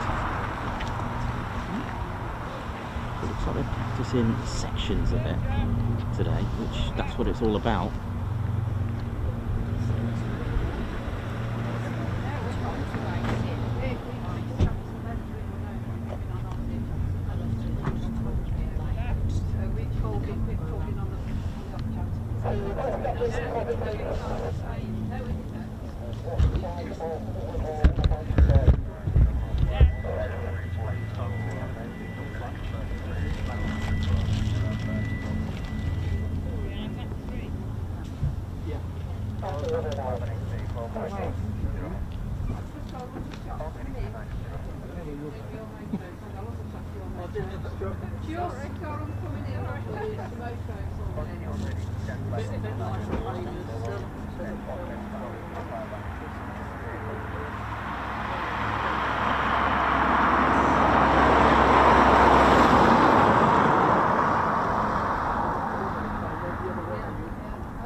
Yeah, that's it.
So as soon as I got visual on the Battle of Britain Memorial Fire Formation, they're just, Lancaster's just behind the tree right now. So it looks like they're practicing sections of what we've seen on Saturday. Saturday we were fortunate, I believe, to see the full display ×2.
Still holding around sort of between Woodhall Spa and Horncastle, around that sort of area.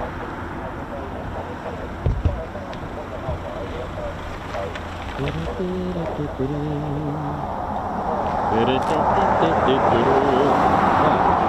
tell you what, how fortunate are we today to not only get this A400 and lots of Foon action, but the BBMF up, which is extraordinary.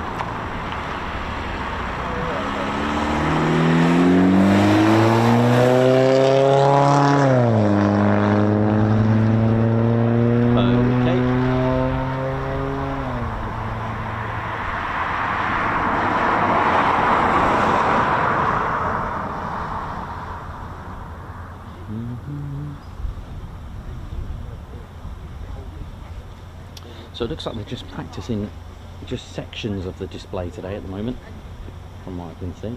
Lancaster's on its own at the moment.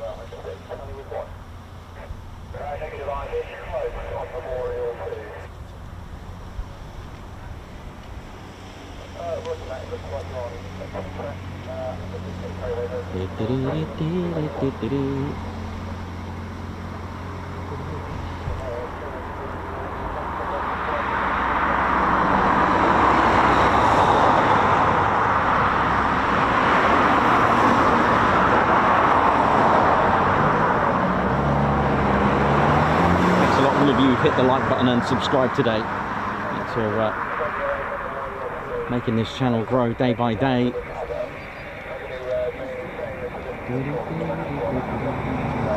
as soon as I can see the Lancaster running in, I'll feed you over to it.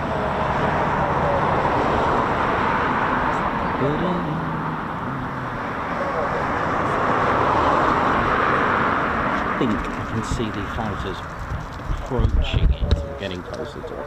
Let's see what we can see.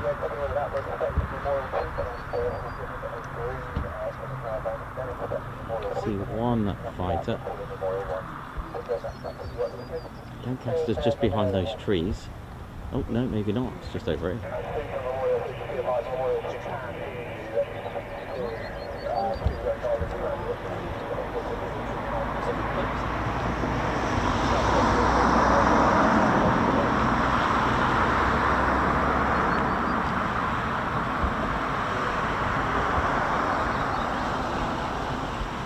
Well, we'll just hold tight, see what else we're going to get. Welcome to the Ted Coningsby channel. We're live here at RAF Coningsby. They look like Bryce Norton at the moment on the screens.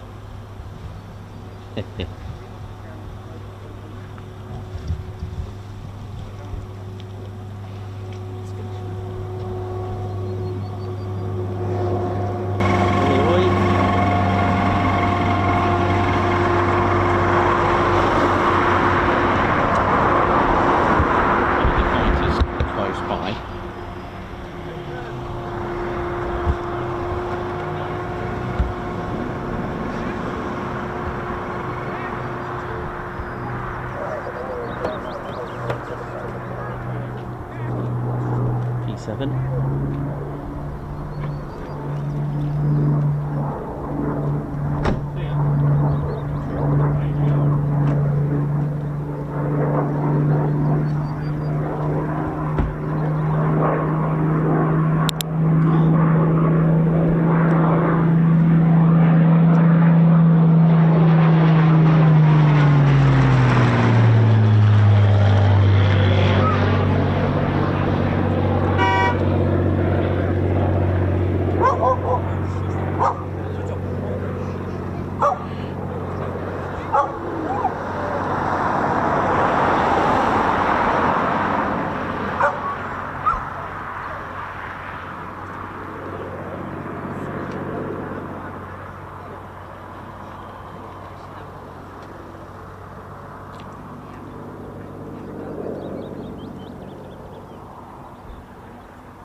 Clear to land.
There's the castle shot.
has gone back up.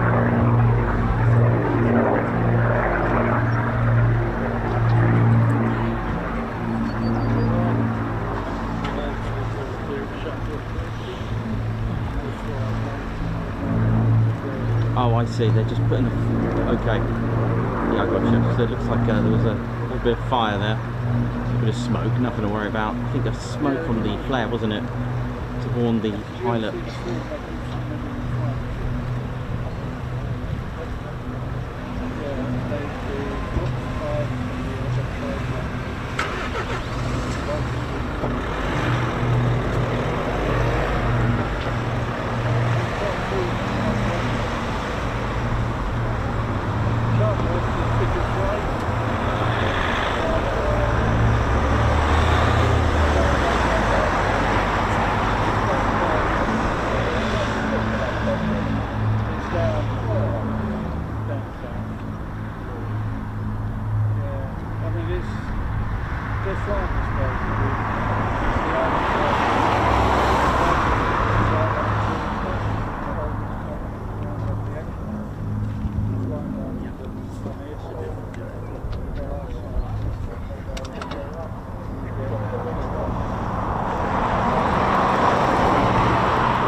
Wonderful, wonderful. What an honour it is to see these fly. It really is. It makes you just proud. A museum, literally a flying museum without walls, as they say. Wonderful, wonderful.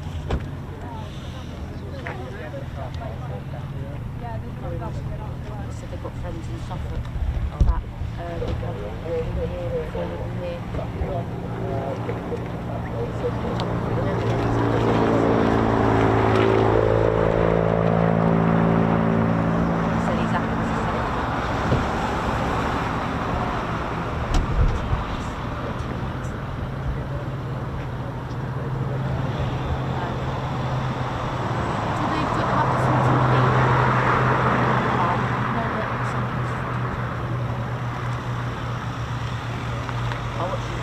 303 squadron markings. Romeo Foxtrot 303 Polish squadron that was based at RAF Norfolk.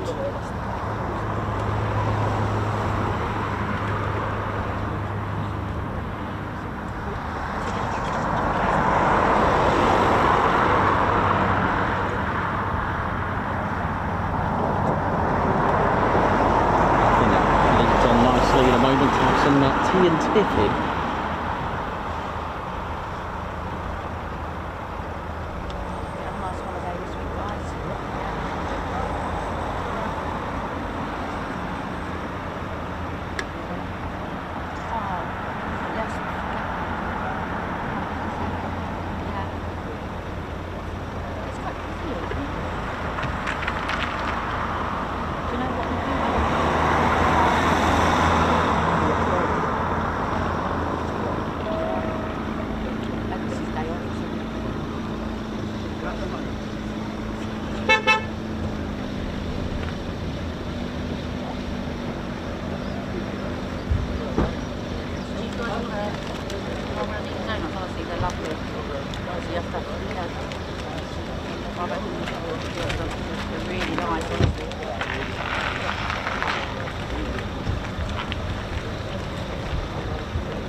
You know what I'm saying? Very, very nice.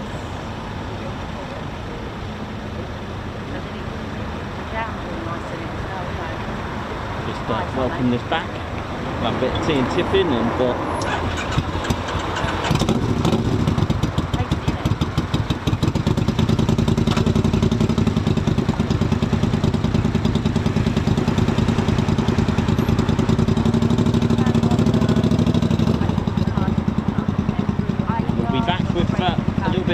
additional history for you that I've managed to research for you.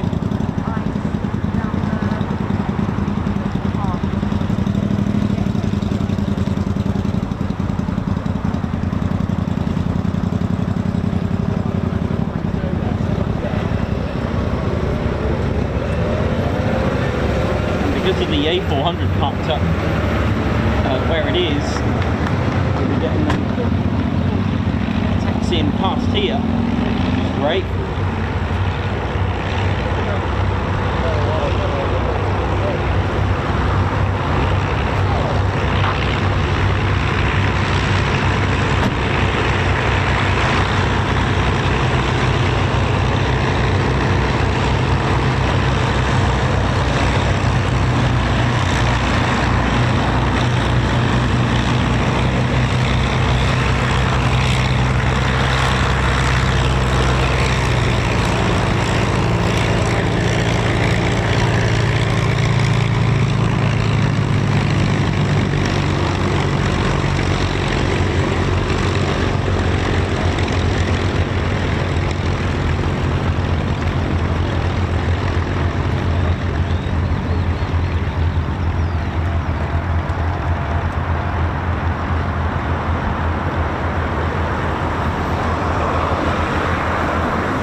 Beautiful.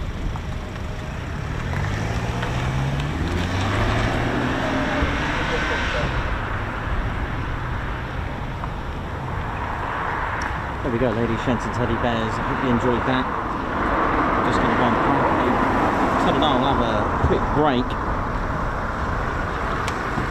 and see what happens next. My name's Nikos, cameraman and commentator. How we doing? Hope we're all good and well. Oh yeah. Well, that was absolutely amazing. Very unexpected. Like I said, you just turn up, hope for the best, pull up, see what happens. And today, wow. You never know, I might even miss a Hawk today, so if it's not there early later on, do you know what, I'll probably go off while I'm eating. But hey, that's me, innit? Me and Hawks. But yes, what an amazing day it's already been, with some Foon action and BBMF action, and the A400 that landed as well, which was absolutely brilliant. Ted's happy, he's got his salmon delivery. Beret down, beret down. But there we go, the first of the day, probably the first of many this week, but there we go. So we're just going to go and have a quick bite to eat, and we'll catch up soon. See ya!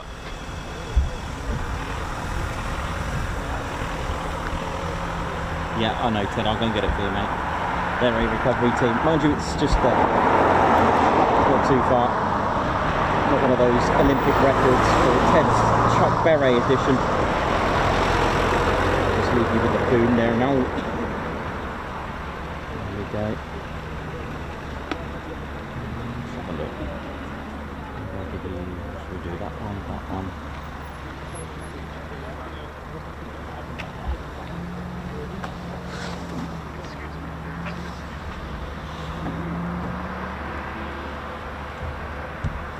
Right, let's have something to eat and take this jacket off as well. Just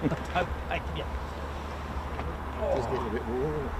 Yes, it was getting there.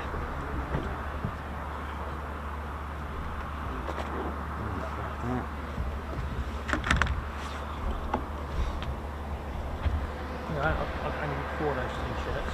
I've got one, you've got one, I've got 2 at home. Oh, thank you very much for that. It's very nice. Very I nice. just did it in tribute, really. Yeah, that's lovely, mate. I'll wear that on the 25th. Got a lovely feature with it. Food, if that's the question. Where have we put it? Out here.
No, I know. I know.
Yeah, I'm going on holiday at some point.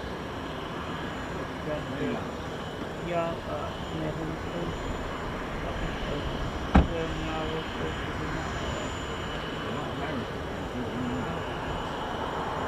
Well, I've been going on holiday.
The Lancaster captain fly one of those?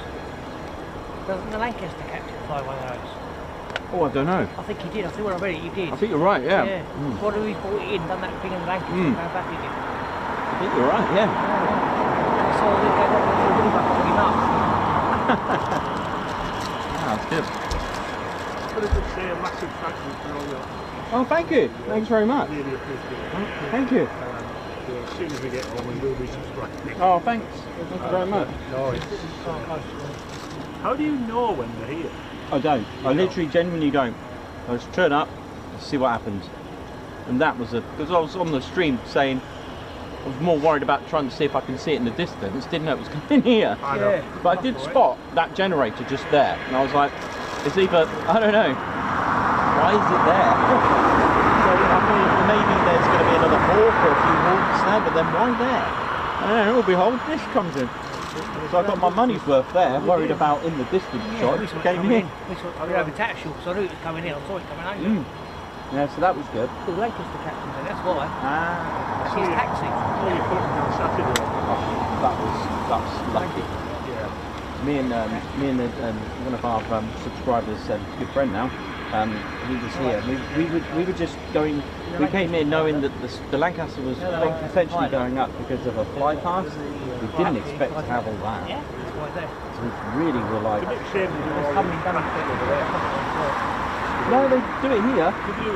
They They do it. No, they genuinely do it here. I don't know. They go into holding over there, and then when they're ready, they'll come here to do the practice. Because the supervisor needs to see it, so it's never done over there. Yeah. So all that on Saturday was all here. They were just practicing over there, and then I don't know what happened. They were just practicing a particular display.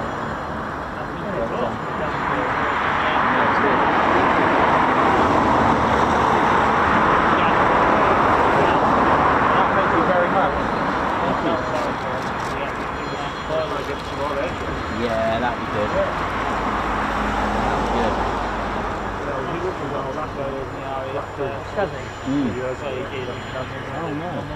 So half of Lancaster, right over the hospital.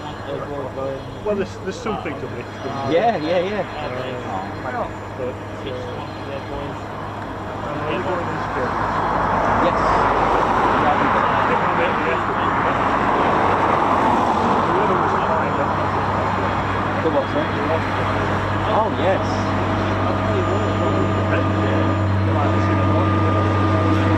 Sorry, did you say Eastbourne? East Kilburn, yeah.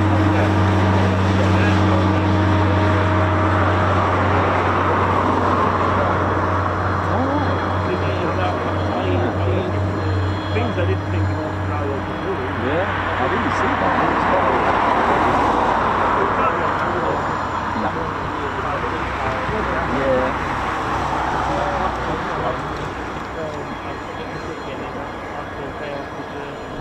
Yeah, big thank you.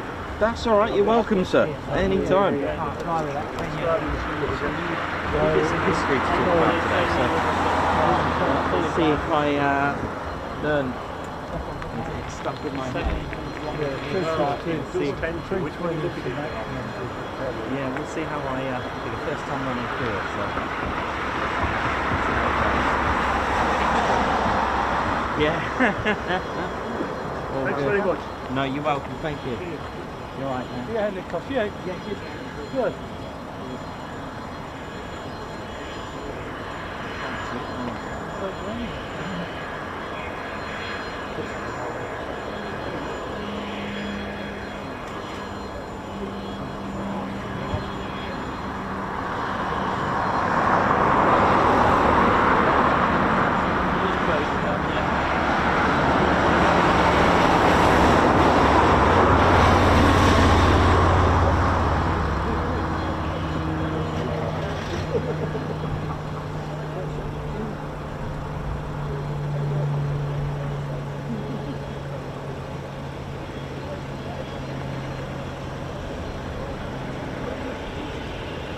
I was saying that I wanted to be an RAF air pilot, but I don't make a book because my effort team. If I was born differently, like, if I was born without it, I probably would have.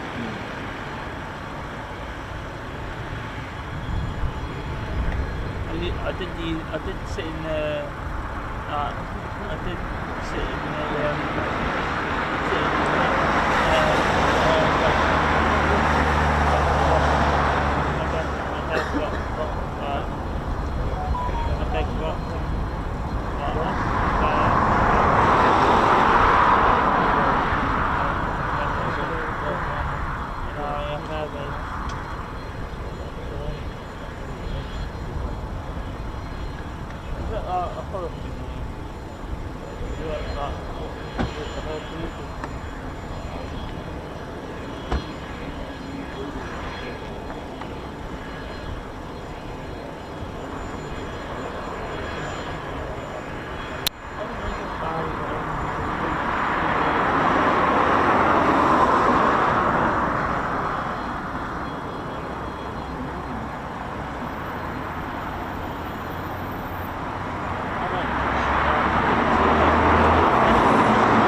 That airplane was over there. Which one? The one in the far corner. Hawk. Yeah, it's a Hawk. This looks similar to a... BA Hawk from the Valley. Looks similar to the Red Arrow.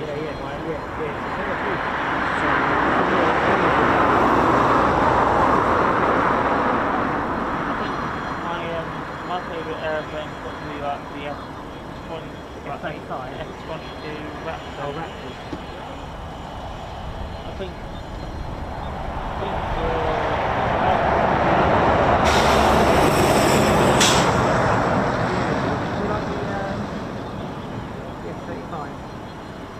yeah, I'm okay with it. It's like a bit loud, yeah.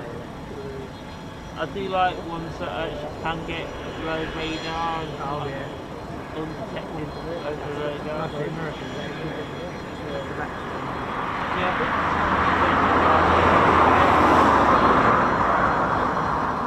Don't worry, it's all apart. if it's a Chinese making it, yeah. What about it super glue? Or duct tape them. Huh? Or duct tape it. Yeah, duct tape it, yeah. Definitely. All the sisters who trying to understand it. Yeah, I think they're technically more advanced.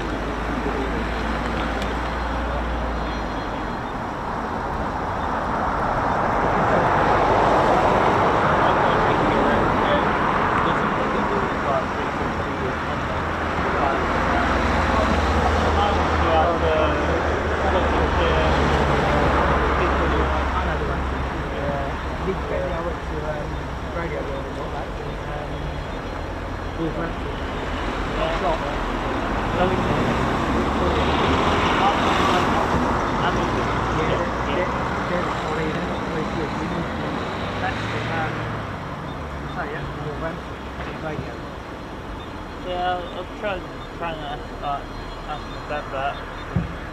He's something about he doesn't get out much.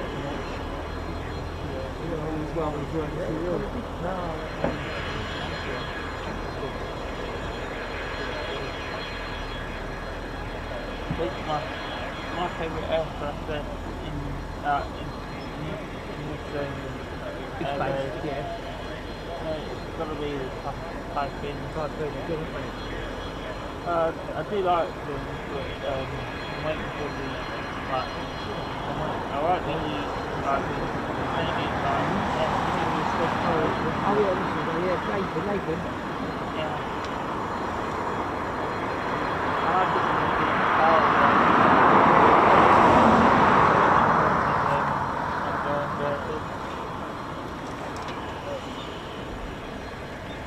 You've got the merchandise there. You've got the merchandise there. Yes.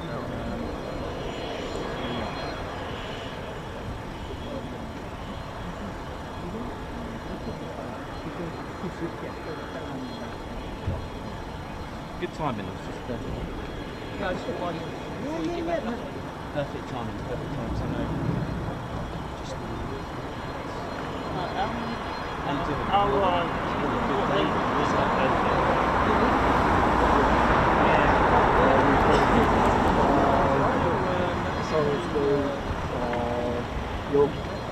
You've been to Wales in that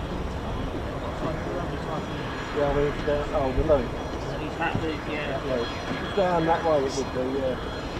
And we've got, as far as just sitting here, we've had it coming in from York and Birmingham. I've been to Wales all my life and I never knew that loop existed. I think my mum has, but she never told me about it. Mum's mysterious in that. Keeps the things all to herself but never shares.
No, not yet. I haven't appreciate that.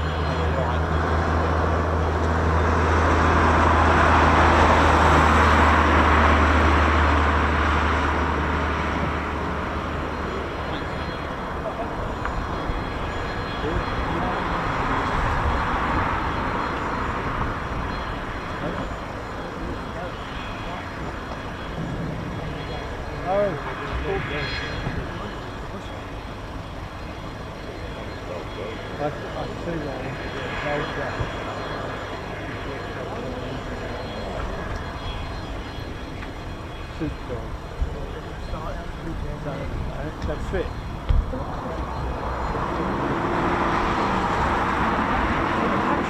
We did have the Lancaster just pop out for a minute as it was turning in. Just give me a second, just got to grab something.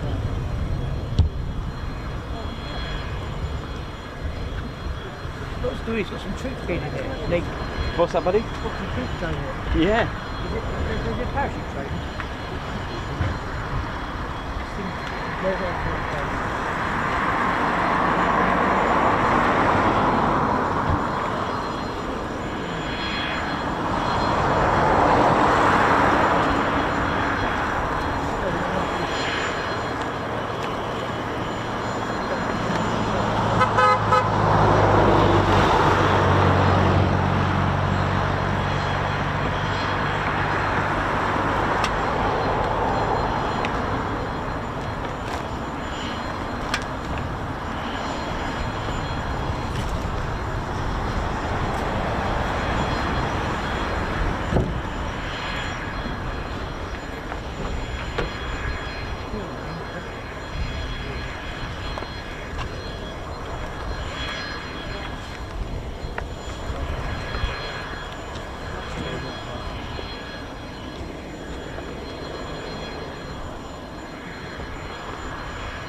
Left leg down, Ross.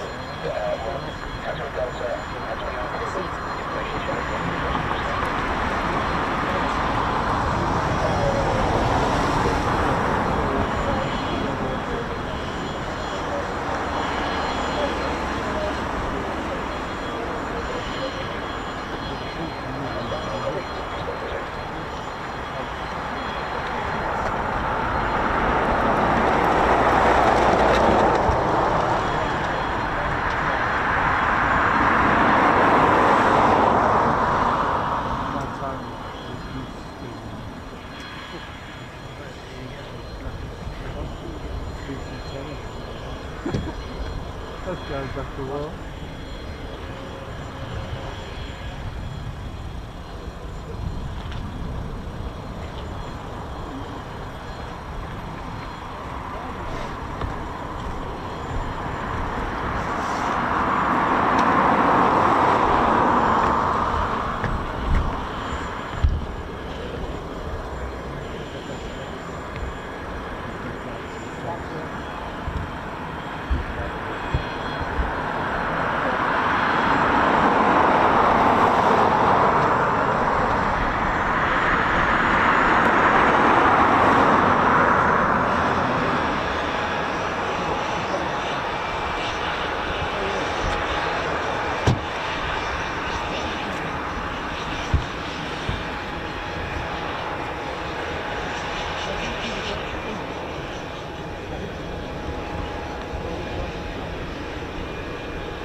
I wouldn't have a clue.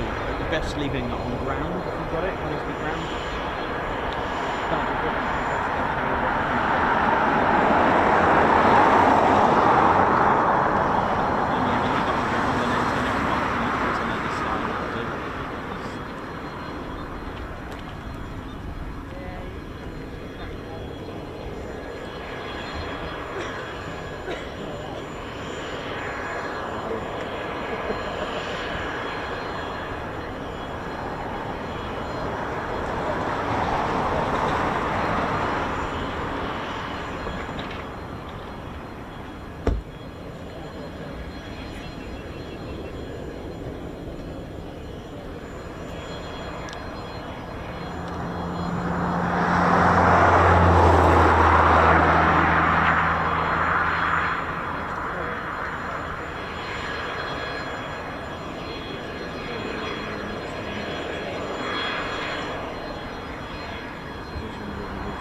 to see all that. That was incredible. Yeah. All right, lads. Well, have a great time in Skeggy. All right. Nice one.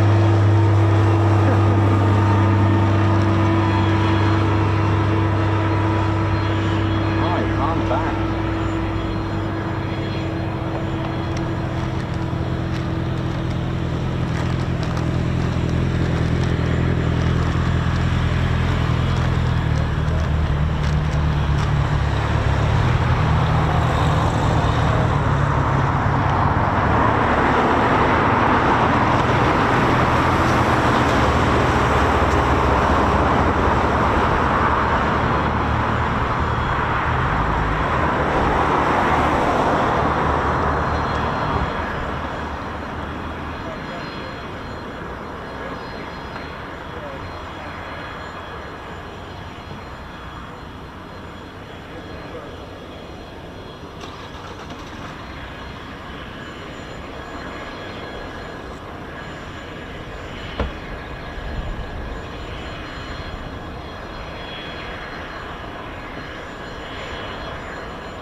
How are we doing, ladies, gents, and teddy bears? Ted and I are back. Oh, actually, I've left Ted in the van. Ted, sorry, mate.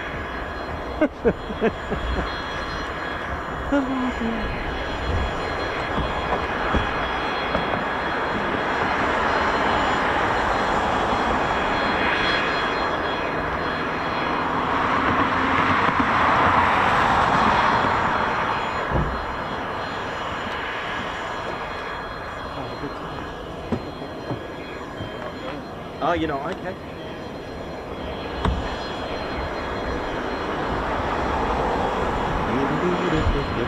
Right, Ted's back. Got him. Right, so.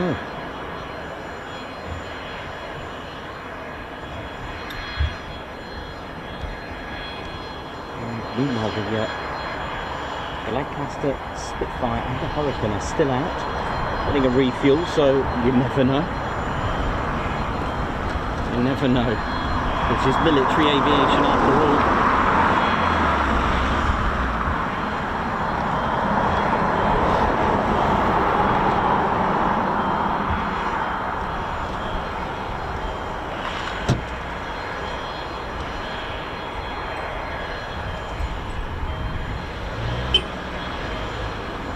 Yeah, don't panic. There was the windows were open for Ted. Oh dear. So they are refueling the Hurricane, Lancaster and the Spitfire, so you never know. Normally they take them around the back and then refuel them there, and that's that. But they are actually refueling it from here, so here we go.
Look at this. Here we go.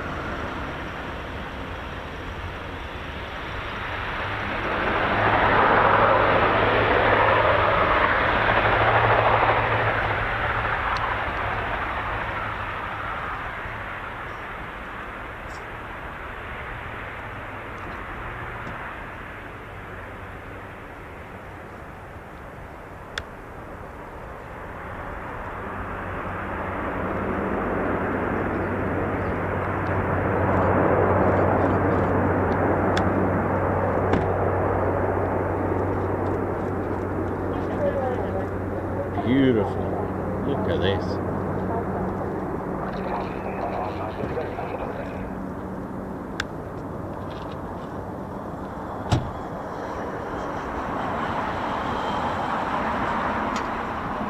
Amazing.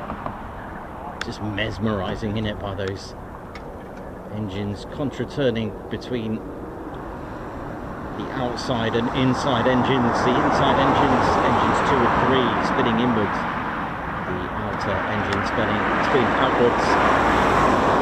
It's all due to the amount of torque that this produces. Should they all went one way, there'll be a big pull to one side. That's something we don't see all the time here at RAF Coningsby. Nice little surprise for all of us.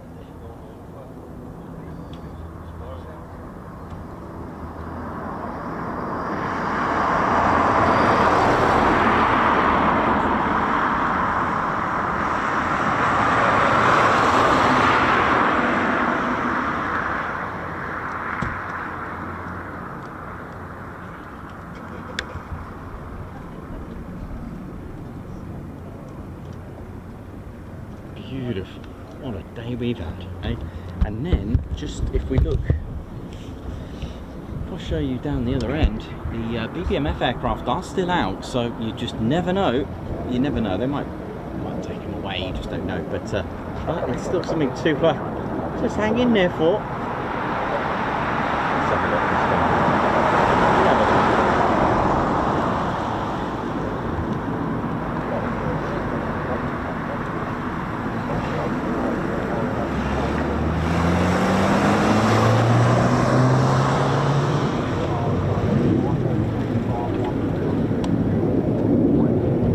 The Lancaster's still out as well. You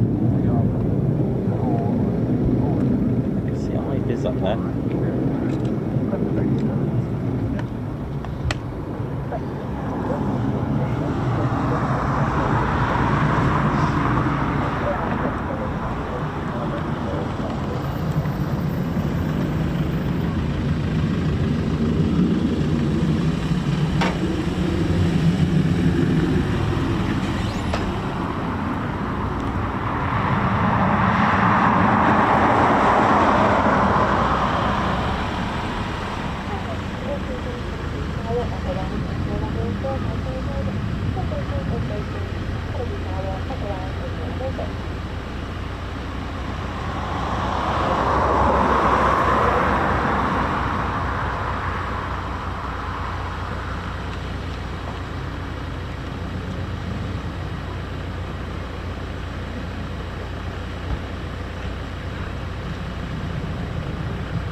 How we doing, ladies, gents and teddy bears? Welcome to the Ted Coningsby channel. Hope we're all good.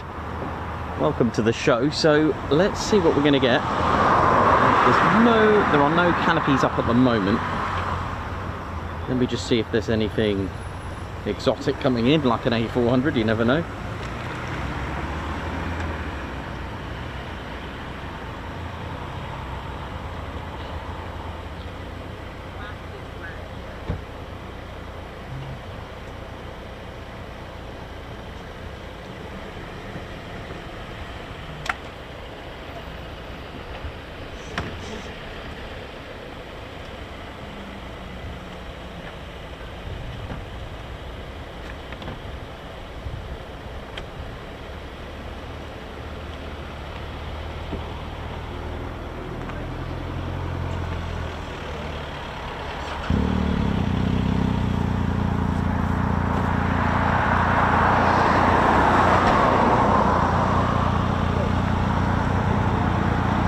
No, I think that's it for now. Yes, for now anyway.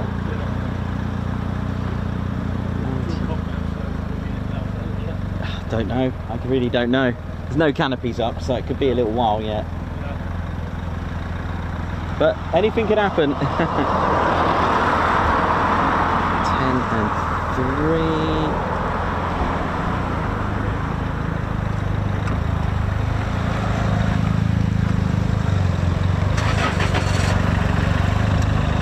Okay, so yeah, we could have a bit of a wait with no canopies up at the moment, but hey, that's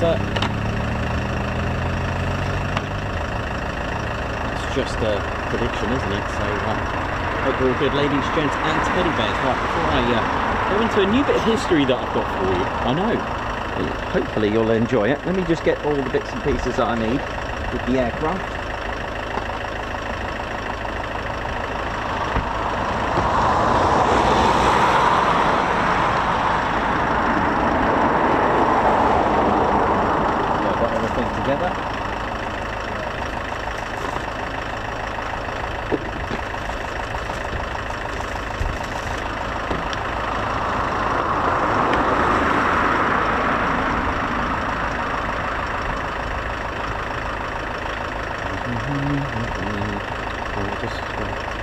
Wait for the background noise just to stop there a minute.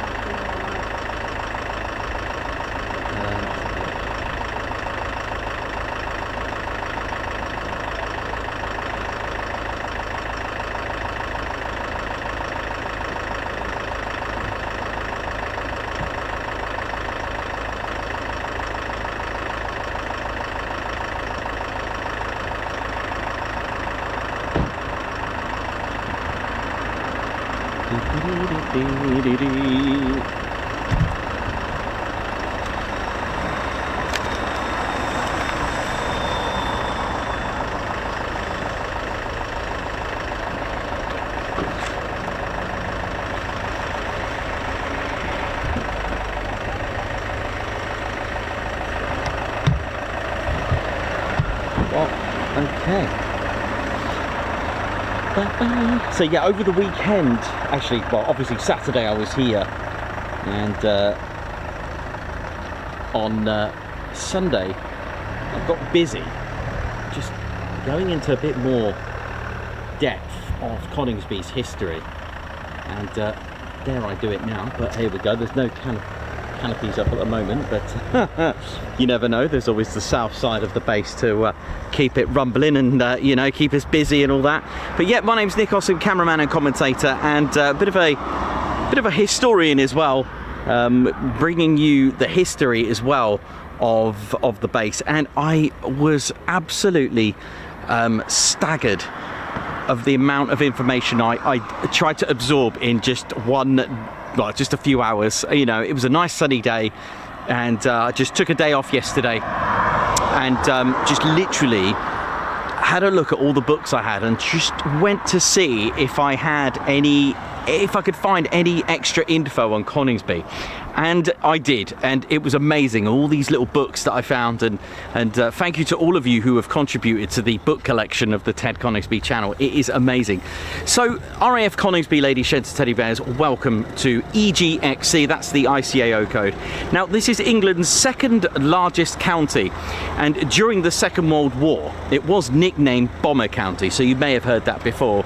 And there was as many as 46 military airfields with an average of 7 miles apart, airfield to airfield. That is amazing. That is a lot. So you know there'll be an airfield 7 miles away. In fact, there's Woodhall Spa, you had Dunholm Lodge, you have Metheringham. These are all not very far away from each other to each other. So that is staggering, of having an average of around 7 miles apart from each other. But thanks to Murray, okay, and Val, that gave me a little book about the Royal Flying Corps. Before that, naming it Bomber County, of course, there was the First World War, and you know, it was home to several airfields to defend against the Zeppelin raids during the First World War. This is a very similar role to RAF Marham, but of course Coningsby didn't actually exist as a military airfield until its construction of 37, until it was built on the 4th of November 1940. Now, there were around 300 military airfields that stood at the end of the First World War. Now, by 1924, this was reduced to 27. Many of the airfields were recalled for expansion, and by 1935, the military airfields began to rise again. The threat of another war was sadly a reality, and in 1936, Bomber Command formed, along with Fighter Command and Coastal Command too. Now, grass runways, because I asked myself the question, okay, but then again, I guess building a hardened concrete runway, I guess you work with what you got at the time. Grass runways, you could build them anywhere. But grass runways were excellent for fighters if the airfield came under attack and there was always some stretch of land to be able to get a Spitfire up, for example. And that really occurred to me when I was finding this information out, because if you're under attack, there's going to be some stretch of land like a Hurricane or a Spitfire will be able to depart from, which made total sense, which is why fighter aircraft didn't mind the grass runways, plus they could operate on them. So it didn't really occur to me about if you've got a designated runway and it got under attack, that was it. But the thing is, with grass runways, well, there's a bit of stretch of land, a few thousand feet there, we could use that. Light bombers too were suitable to grass runways, but the need for hardened concrete runways was imminent when the likes of the Lancaster and heavy bombers were introduced. So Class A, as they called it, runways, this is the triangular configuration with one main long runway and two subsidiary ones as well. They were introduced as a requirement for airfields being built after December 1940. So there were some sections of a grass airfield, such as the hard stands, that actually did have some form of concrete there. Some of the taxiways were hardened as well, but ultimately they were just grass runways. Plans to build RAF Coningsby began in 1937, and it was on the 4th of November 1940 it was ready to operate with its grass runways and operated as a number 5 Group Bomber Command Station. The first residents to arrive and operate from Coningsby was on the 23rd of February 1941. This was 106 Squadron with the marking Zulu November, who were operating the Handley Page Hampden bombers. Their first mission, and Coningsby's first ever mission, happened on the 1st and the 2nd of March 1941, where 5 Hampdens took part in a raid over Hamburg. The following night of completing their first mission, 106 took to the skies again for their second mission on the night of the 3rd to the 4th of March. But Coningsby suffered their very first loss, and their very first loss of aircraft and all 4 crew, and it was Hampden X3002 which failed to return. This was the first loss of RAF Coningsby, with all 4 of the crew killed. Now, for those that don't know, again in good old Ted Coningsby style, the Handley Page Hampden, I'll just quickly show you. This was the very first aircraft. I'll just give you a quick rundown of the very first one. Handley Page Hampden, ladies, gents, teddy bears, with a 4,000 pound bomb load. Look at it, about 53 foot in length, but the fuselage was just 3 foot. It was nicknamed the flying tadpole, or the flying suitcase. Pilot would operate from the top with a folding seat to get in. Like I've always mentioned, should the pilot get injured or worse, it was extremely, almost impossible to, you know, get the pilot out and to get assistance and help fly the aircraft from another, you know, one of the other crew. So crew of 4, 53 foot 7 inches it was, 2 Bristol Pegasus engines. It was the 9-cylinder air-cooled radial piston engines. Had a max speed of 247 miles per hour, with not bad really for a light aircraft. Reminds me of the Blenheim, with a 19,000 foot service ceiling. You know, max bomb load, like I said, 4,000. It could carry an 18-inch 457mm torpedo or mines. All right, so this was the very first to operate at Coningsby. All right, so that, just to give you a rundown on that. So that was 106 Squadron. That's what they were operating here at Coningsby. So that's what was here first. How cool is that? So April the 10th to the 11th. Sorry, we'll go back. Sorry, the first loss, X3002. This is my first time I'm running this through for you. So on the 15th of March, 106 Squadron were joined by 97 Squadron. Their markings were Oscar Foxtrot on their Avro Manchesters that they had. Now, we've spoken about the Avro Manchester many times now. However, due to the unreliability of the Manchester and the aircraft being grounded several times, 106 Squadron were usually on their own to operate. Now, during their first few months, 106 Squadron had the highest losses of Hampden squadrons before themselves converting to the unreliable Manchester. With regular grounding of the Manchester, both squadrons took to the skies with the Hampdens. Now, before I show you, let me show you the Manchester. Again, really difficult to get a model of an Avro Manchester. But what I'll do is I'll show you a little picture of what it looks like, and you'll notice it looks like a twin-engine Lancaster. It really does, because Avro developed this beautiful Manchester, and the hopes were to give it powerful engines. On paper, 17,600 horsepower. They were Rolls-Royce Vulture engines, and it's got the shape of the 207 Squadron were to operate it first. Echo Mike on there. Again, this was done at RAF Waddington, but this was almost there. You could see all the characteristics of the Lancaster already here, with the exception of the Mark 1, okay, having this extra tail. All right, the Mark 1A, I think it was called, had a third stabilizer, and they got rid of that to the Mark 1. I think it might have been the other way around.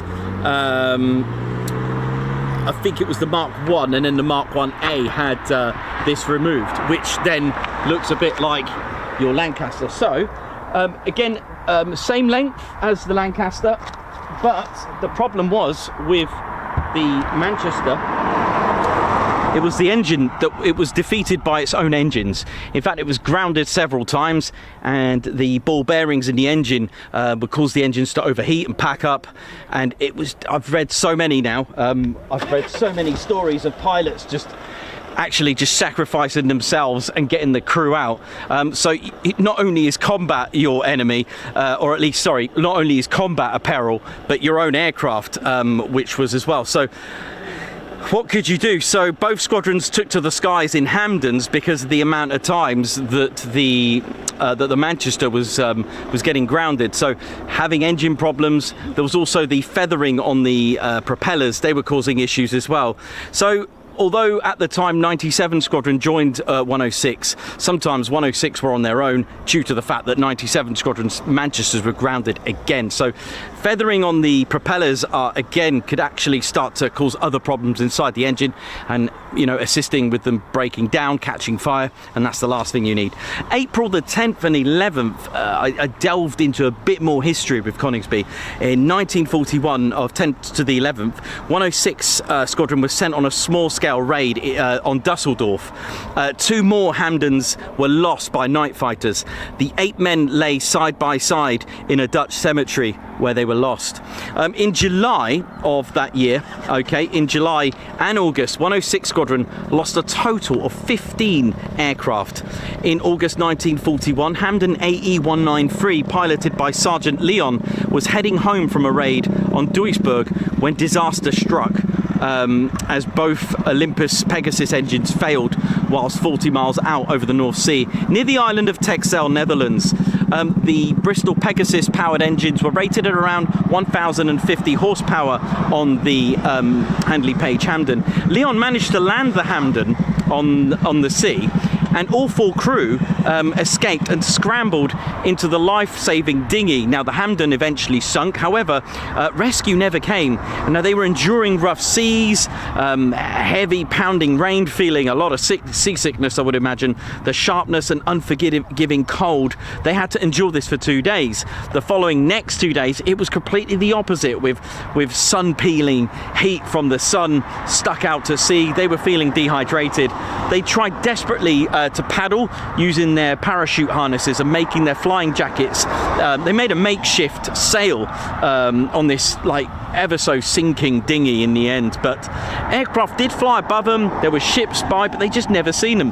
They had to live on raw shellfish with no fresh water to survive. And lastly, when they were feeling absolutely dizzy, they actually found themselves on the shore on the very next day, and they were found by fishermen, but in the Netherlands. Netherlands, and eventually they were handed over to German officials. They did receive medical treatment. 97 Squadron were having a better time with their Manchesters on the 8th and 9th.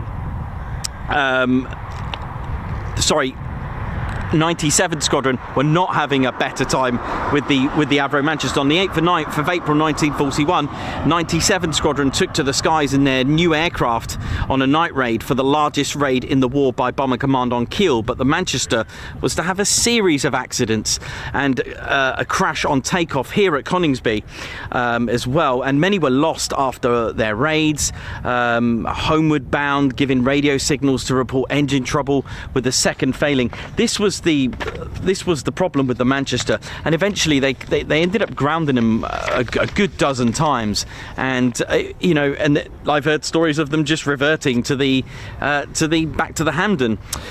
With all the issues with the Manchester was having, though, 106 Squadron were eventually going to be converting to the Manchester as well in early 1942. And the thing is, Avro didn't give up on the Manchester. Instead of just working on the engines, he decided to scrap the idea of the engines. So what he did, he added 4 completely new different engines, because there was a requirement, a specification by the Air Ministry for manufacturers to develop a 4-engine bomber. So it was a bit of a race, and don't forget, this is work, this is employment. If you get the contract, you will be not only sort of giving an economy boost to the factories and men and women of that time. Don't forget, you had the Short Stirling, which was the first RAF 4-engine heavy bomber, which was flown by number 7 Squadron first.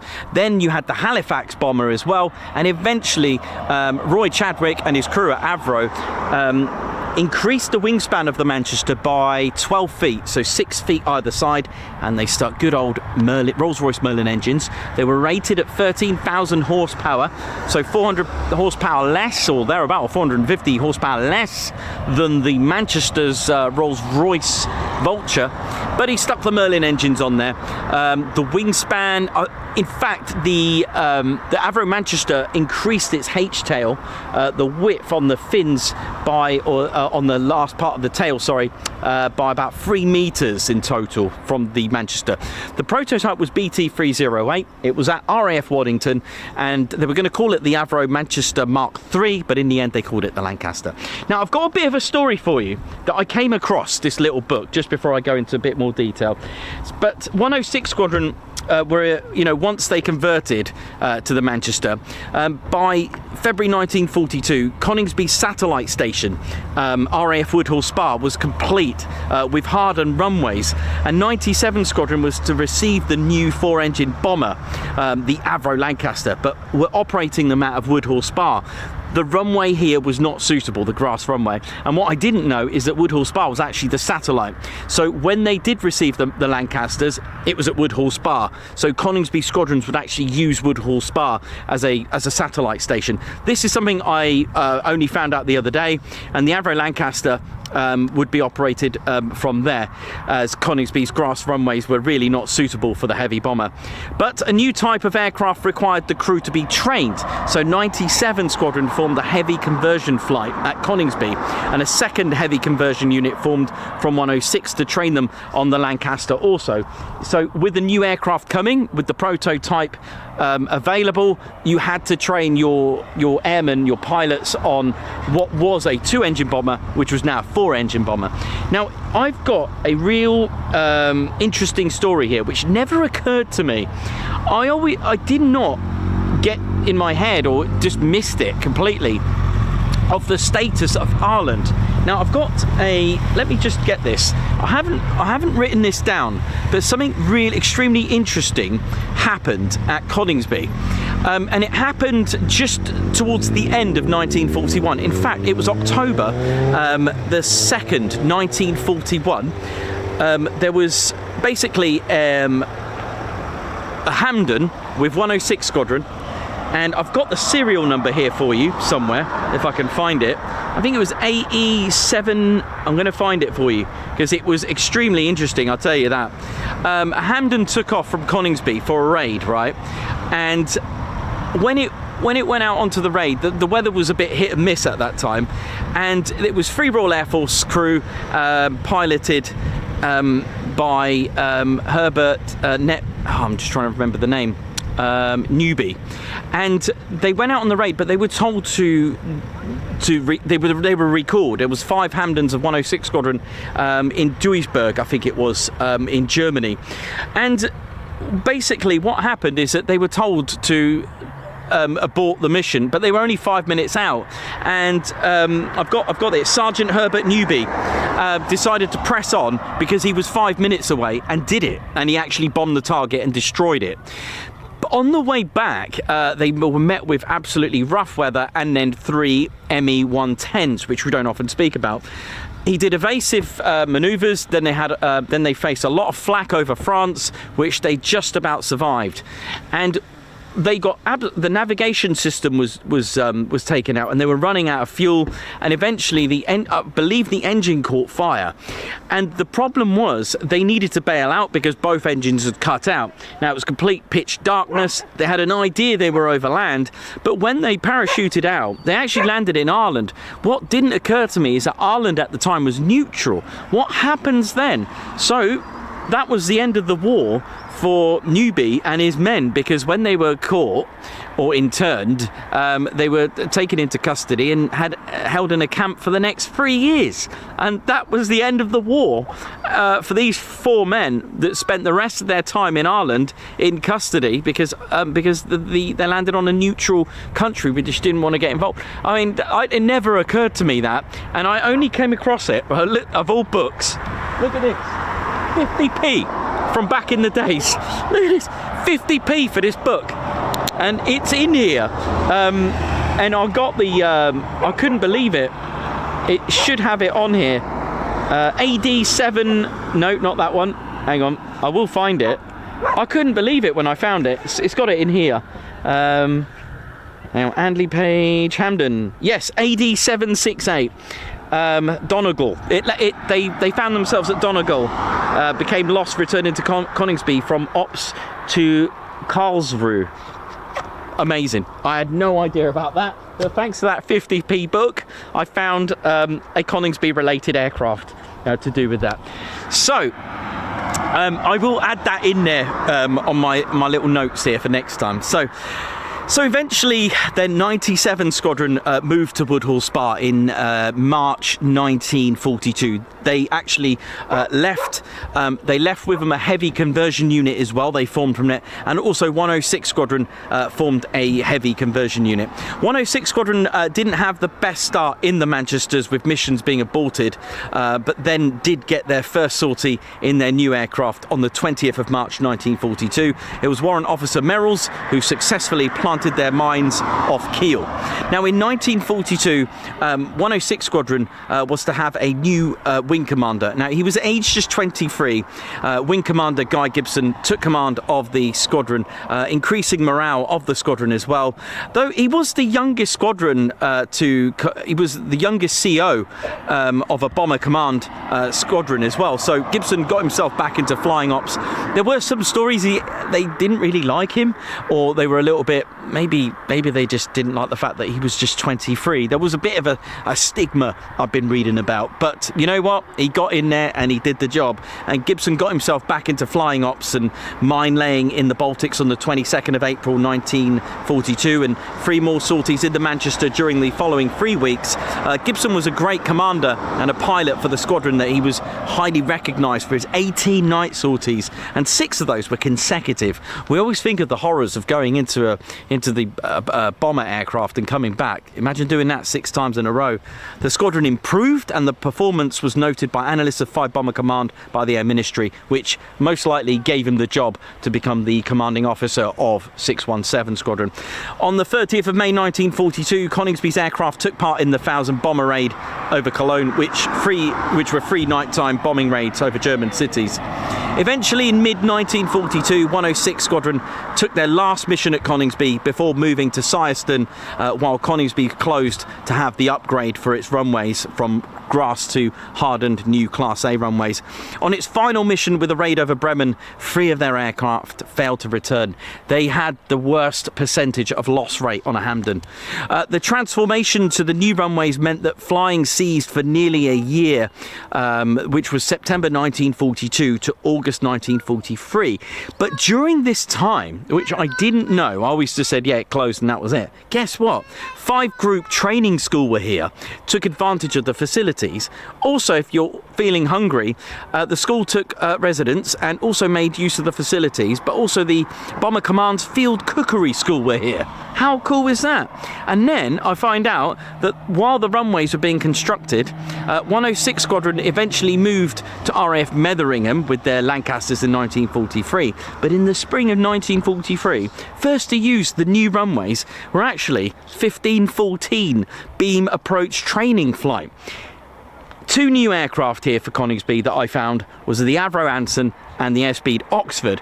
Now, beam approach training helps pilots learn to land in poor visibility. A beam approach system, I think it was a beam approach beacon system. It's exactly, well, pretty much like an ILS. So if you can't see in rough, bad weather, low visibility, didn't go too much into detail with it, but what the gist of it was, a beam was sent down the runway and a pilot would connect to it, like, a bit like the ILS, and then if they were out off the center line, the beams would actually go into intervals, and I think the amount of interval spacing was how far out.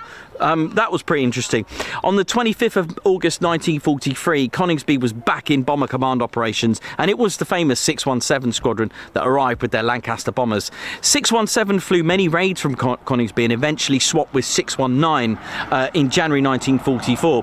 Now, RAF Scampton always has its connection with 617 Squadron, but it was in fact Woodhall Spa, Coningsby's satellite station, that they operated from the most of its operations. In fact, the Petwood Hotel was home to many of its officers.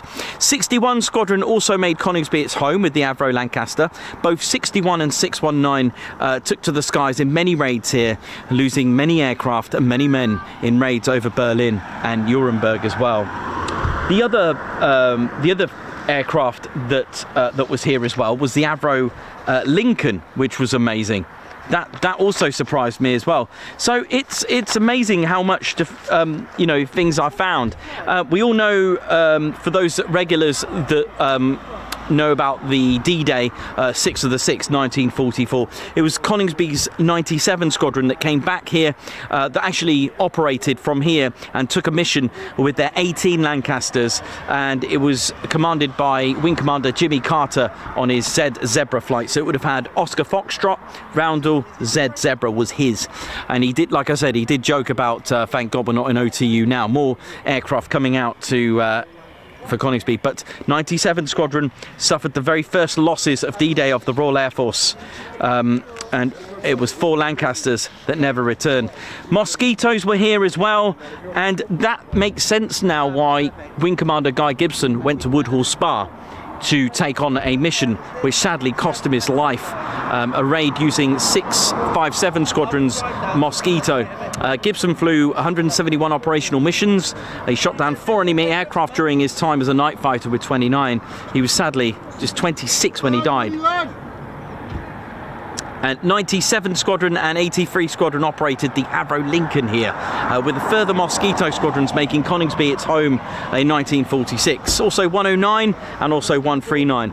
In 1950s, we saw the Boeing Washington, which is a B-29 in the Royal Air Force. 15 Squadron, who went on to fly the very first jet aircraft, the English Electric Canberra, flown by 9, 12, 15 and 249 Squadrons. Between 62 and 64, we had the Avro Vulcan, and then finally in 1969, we had the Phantoms arrive with number 6 Squadron. Now this changed Coningsby's role as a bomber station. Bomber Command finished, and Coningsby was now a fighter town. 1976 saw the BBMF arrive at Coningsby, making their home back at Bomber County. And eventually further squadrons with the Phantoms came, 228, but also here to become the operational training unit. Once we started getting to the 80s and 90s, we saw the Harriers Tornadoes and a Jaguar here as well for a very brief time. Until eventually, ladies, gents, teddy bears, May the 19th, 2005, RAF Coningsby with number 17 Squadron arrived with this, the Typhoon. 29 Squadron arrived later to become the operational conversion unit, followed by number 3 Fighter and 11 Fighter Squadron to become the combat ready fighter squadrons. Then 41 Squadron test and evaluation, and then in 2020 operating from here, number 12 Squadron, the joint Qatari Emirati Air Force and Royal Air Force Squadron. There we go, some new info for you, which I will get a little bit better for you.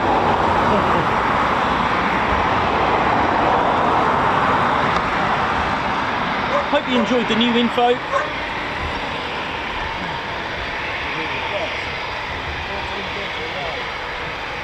Thank you.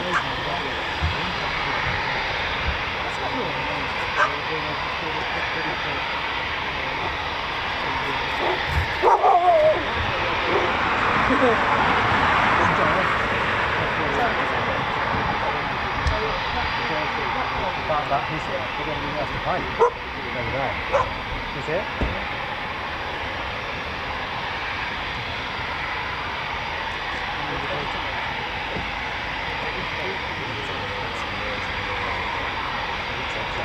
Which one's right? That one over in the corner. So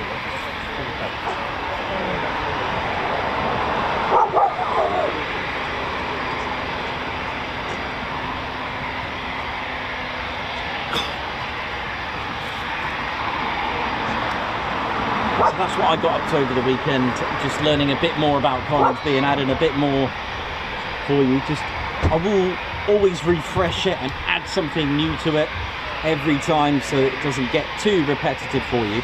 But I do get some great feedback from you that do hear it over and over again and tell me that sometimes they miss a little bit. So it's always nice to hear it again. So no worries, I'll take that. Thank you very much.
You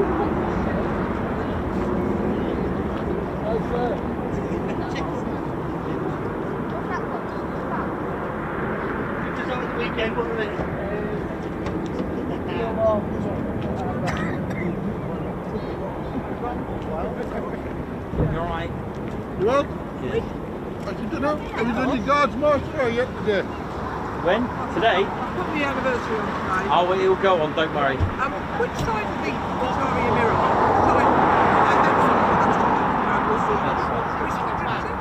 About 12. I think that's the one big.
I've got a good feeling. I think it's going to be good. Oh, yeah. I can't. All I can see is a face. I can't see the body. I know that. I'm there next week. They're back. Yeah. No, not yet. I was back last Friday. Oh, were they? So I thought we might have a one go to Wellington. Unless they were back for the fly past. I'm there next week. We're back up north next week. Ah. If you got a day free next week, just give us a message, all right? No worries, thank you. Yeah, I've only done the AM guards marches, I haven't done any PM yet. I'll get Ted on it. I'll get Ted on it now. Ted, come on, mate. Get the chuckins on it. Oh, I got to get the chuckin'. What about chucking? Oh, yeah.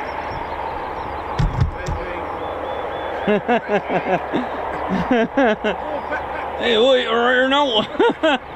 So we now got two Hawks. Look at this. Now I'm going to do my best not to miss them. Oh no.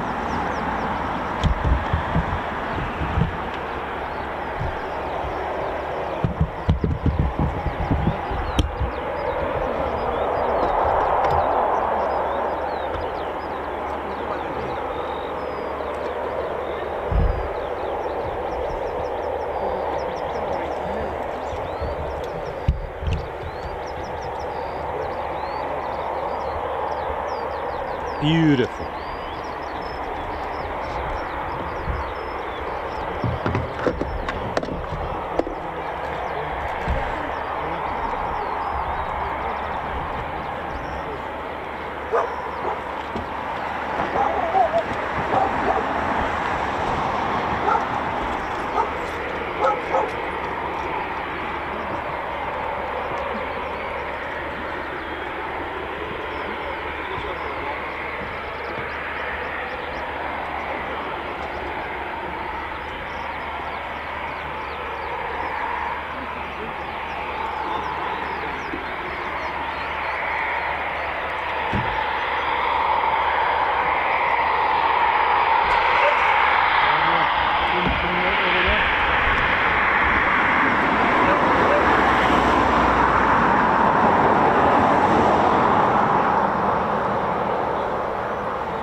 Can't see your anniversary on here.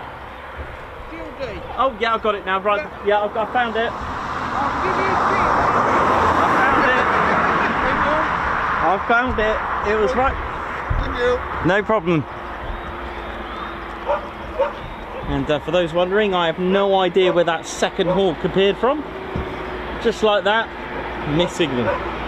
Guards March is coming up just after these two, or this next flight departs.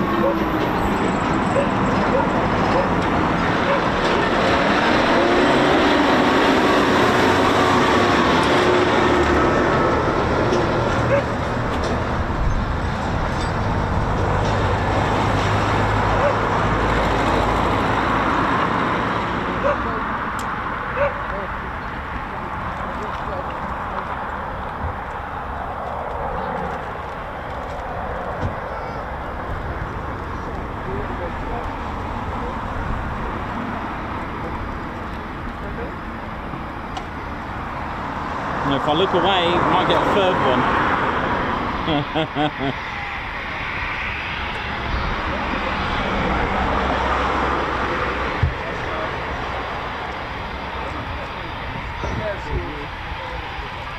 Just to where we stood before.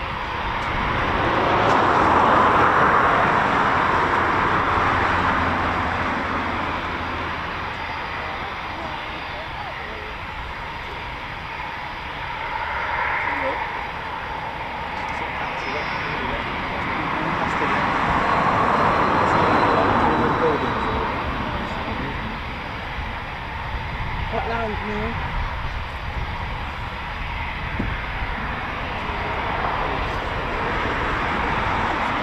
Oh, sorry.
Hawk's just started up, I better not miss him. I don't know where that other one appeared from. All day there was just one, unless I missed it landing and parked up, went for a cup of tea, taxied past the main road here and I completely missed it. I'll blame it on the A400 for blocking my view. I'll go with that, how's that?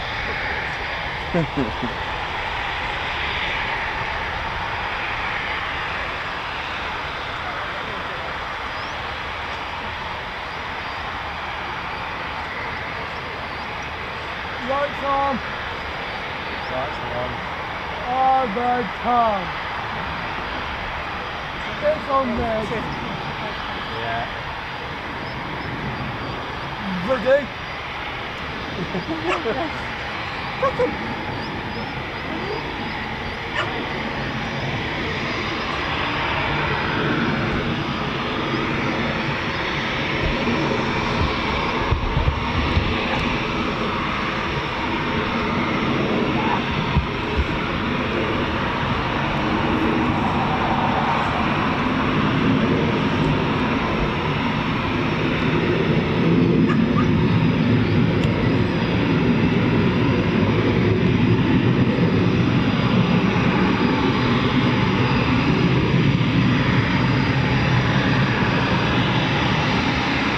Here we go.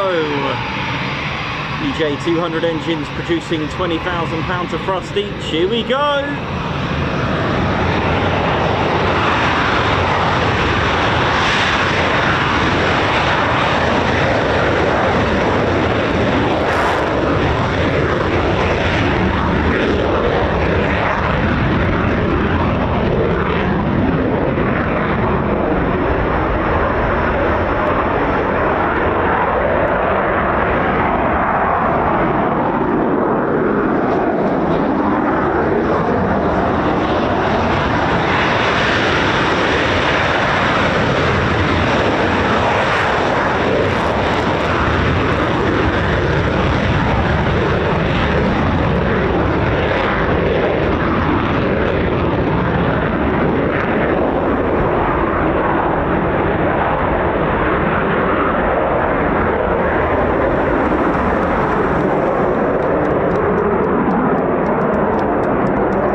Channel live here at RAF Coningsby. How we all doing? Hope we're good. It looks like we're going to have a very busy afternoon. And some good news over here. Look at this. Oh, yeah.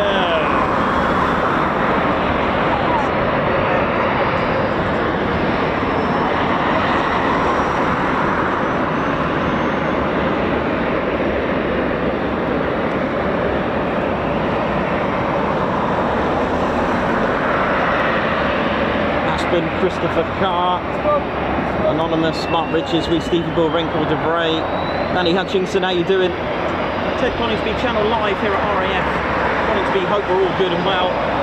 Welcome to the show. And we've got BBMF that's probably going to be starting up very shortly. The Hawks have started up.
Lorenzo Lippi, how you doing? Hope you're good.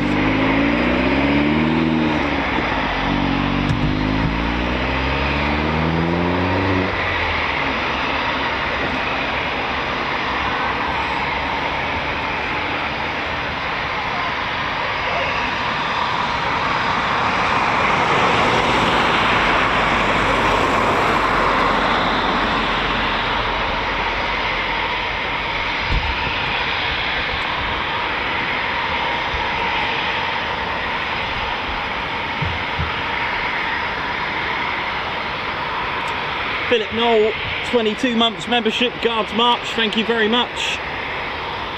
Ginger Bailey, how you doing? Hang on, let me sort Ted's flag out. Ginger Bailey, Guards March, thanks for the super chat, Guards March. Jill D, there she is. 7 months membership, another great month of viewing, thanks Ted, Guards March, thank you very much. Ginger Bailey, thank you, and I hope you had a good time away. Guards March, Lancaster Lass as well, thank you for the super sticker, Guards March. And another super sticker from Lancaster Lass, Guards March. Hans Olav Bork, member for 14 months. Mildenhall is my favourite military airport, Guards March. Dr. Soda with 22. What are they? Wow. I don't know if you've seen that on the screen. A big cloud of flies. Dr. Soda, 26 months membership. Typhoon Hawks A400 in the BBMF. Almost my perfect aviation day. Hope you're all having a smashing day. Thanks all for making a great community. Thank you as well for your Spanner flight service, Dr. Soda. Thank you very much. Ah, yeah. Bex, high five, Guards March. Thank you for gifting a Ted Coningsby membership. Chris Madge, 28 months membership, Guards March. Thank you very much. And Chris, thank you for the super chat, Guards March. All your ETCS just popped in. A400 at flight level 900. Also going into Lossy. Hope everyone is well. Love to call. Ciao. Be back later. Thank you. And Cox, thank you for the super chat, Guards March. For all our pilots and ground crews of the Royal Air Force, Coningsby, thank you. Paul Mears, Guards March, thank you for the super chat. Hey, Guards March to you. My name's Nikos, this is Squadron Leader Ted Coningsby. And we're delighted to have you here. I think it's going to be a very good afternoon.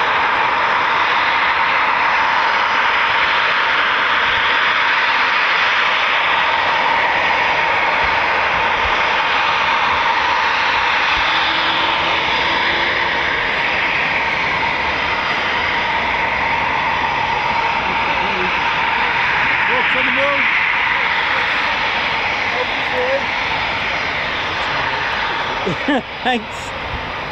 Nearly missed them. That was so close.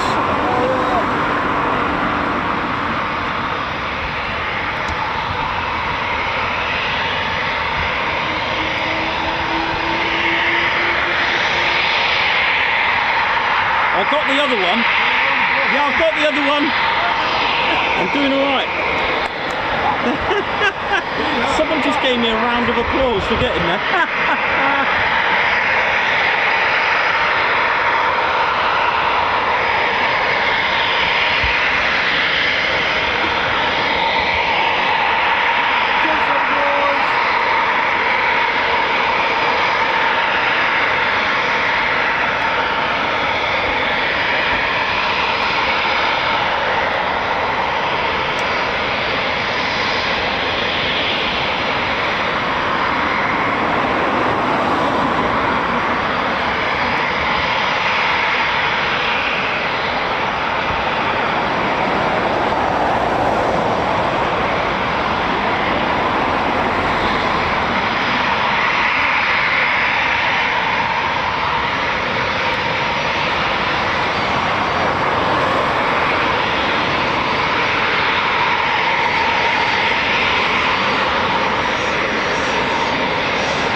PA474, one of the only 2 Lancasters remaining in airworthy condition of the 7,377 that were built. Only 35 achieved over 100 missions, but of the 7,377 that were built, just this and one in Canada survived today in airworthy condition. She was built in Chester in mid-1945, so she is 80 years old this year, and was destined to be part of the Tiger Force in the Far East. So the Spitfire, this one and Just Jane, they have different radiators. They have more different radiator accustomed for the temperatures and climate of the Far East. But of course the war with Japan ended before she could take part in any of the hostilities, so she was therefore assigned to a photographic reconnaissance duty with number 82 Squadron in East and South Africa. While operating with 82, PA474 had her turrets removed and carried the identification letter M for Mike. On the return to the UK, PA474 was loaned to the Flight Refuelling Limited at Tarrant Rushden to be used as a pilotless drone. However, before this conversion could get underway, the Air Ministry decided to use a Lincoln aircraft instead, and PA474 was transferred to the Royal College of Aeronautics, where she was used for trials on the Handley Page laminar flow wing. The Hurricane has just started up as well. The trial wings were mounted vertically on the upper rear fuselage. In 1964, PA474 was adopted by the Air Historical Branch, AHB, for the future display in the proposed RAF Museum of Hendon, and was flown to Rawton, where she was painted in the camouflage paint scheme, though without squadron markings though. During this period though, PA474 took part in 2 films, Operation Crossbow and the Guns of Navarone. In 1974, another move for PA474 saw at RAF Enloe in preparation for display at the RAF Museum. The first unit to be equipped with the Lancasters was 44 Squadron at RAF Waddington, as we know. So in 1965, the commanding officer of this unit, which was now flying Vulcans for RAF Waddington, was doing all he could to get the permission from the AHB for the PA474 to be transferred to be in the care back to the very base that she started to operate from in 1941. The inspection found that the aircraft was structurally sound and a permission was actually granted, so PA474 made the single flight from Headlow to Waddington, back where she first ever started. At Waddington, she had the markings, of course, of the famous KMB Baker, which commemorates Squadron Leader John Nettleton's raid over Augsburg on the 17th of April 1942, the very first raid deep into Germany with the Lancasters, the first time that they'd ever seen such a bomber. The aircraft which flew on that day, 6, well, there was 7, 1 was a reserve, but 6 went ahead onto the mission. They were joined by another 6 Lancasters from Woodhall Spa of 97 Squadron, and if you remember with my history, 97 Squadron moved early in 1942 before Coningsby's runways were actually upgraded to the Harden runways. So 6 and 6, however, it was a bit of a disaster on the first run. The first 6 Lancasters, which were 44 Squadron, 4 were shot down before they even got over France and into Germany. 97 Squadron lost another 2 aircraft, and Garwell's Lancaster of 44 Squadron was also shot down. 12 Lancasters, only 5 returned, not 1 returned back to Waddington. Squadron leader John Nettleton flew safely back with all sorts of navigational problems, compass completely broken, ended up in Blackpool. He was awarded the Victoria Cross.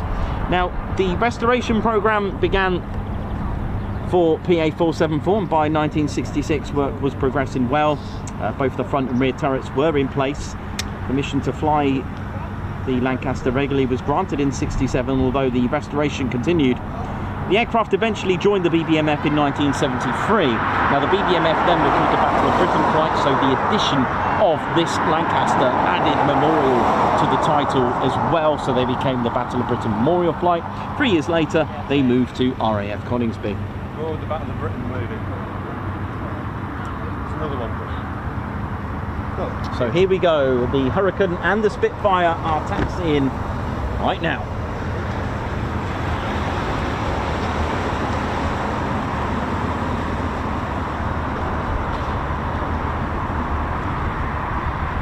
This is P7350, the oldest Spitfire and aircraft of the collection. This Spitfire actually took part in the Battle of Britain, so it's one of the most important aircraft. And according to the BBMF, I quote, as important as the Apollo landings.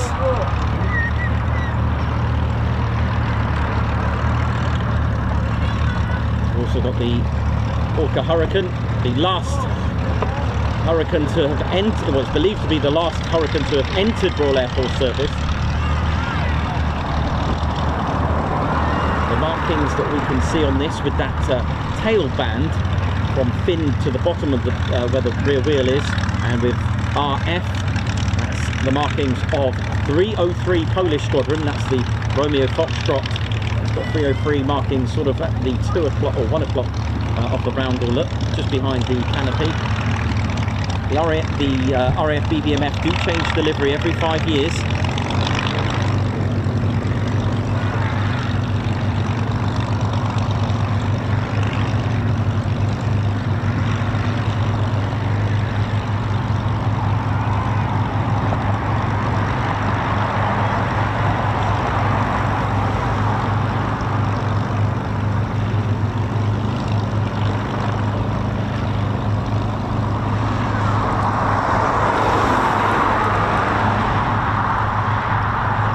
There's the markings of 54 Squadron, the Kilo Lima.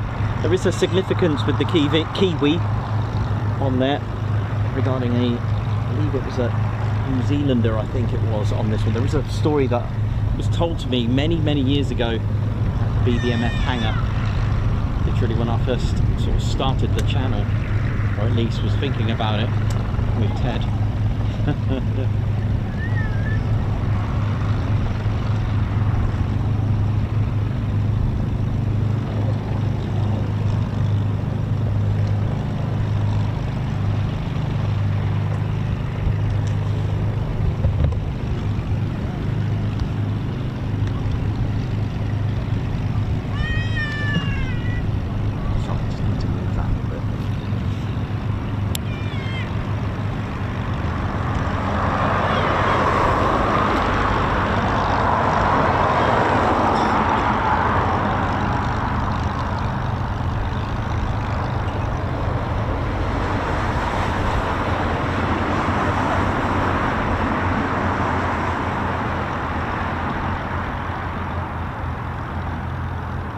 Aldea. Thank you. Yeah, thank you for reminding me, Aldea.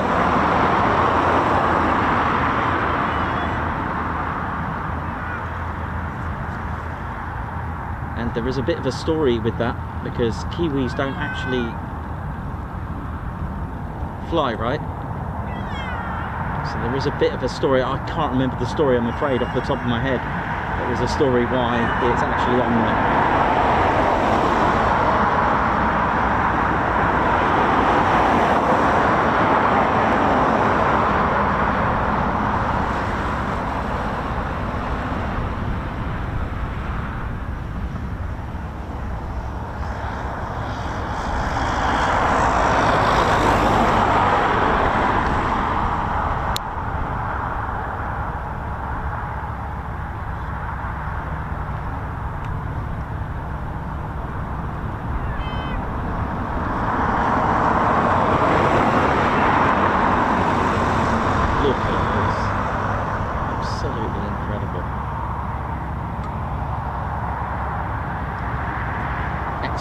ammo as well on these.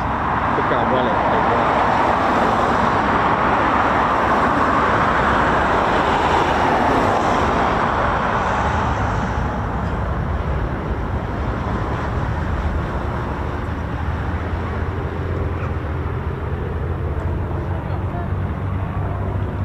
Spitfire on the right, Hurricane on the left. The distance between the canopy and the nose where the propeller is, look at that. Of course, the elliptical wings slightly raised and not as flat as the Hurricane.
Beautiful. Look at this. Look how low that is.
The engineers, mechanics and crew of the BBMF work tirelessly to get these aircraft over and serviceable. Look at this. technology is not like what we have in the Typhoon.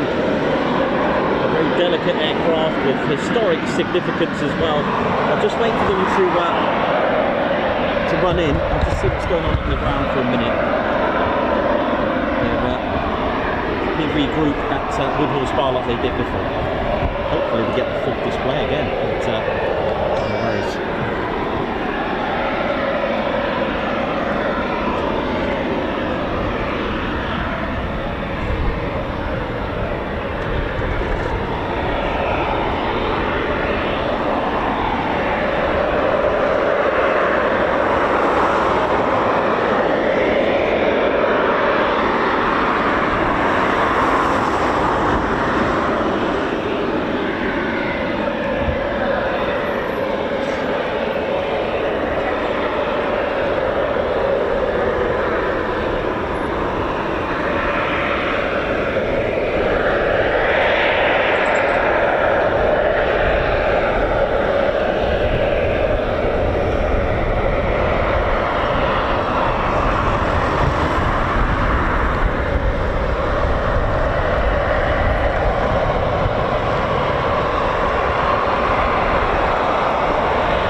representing the escorting role.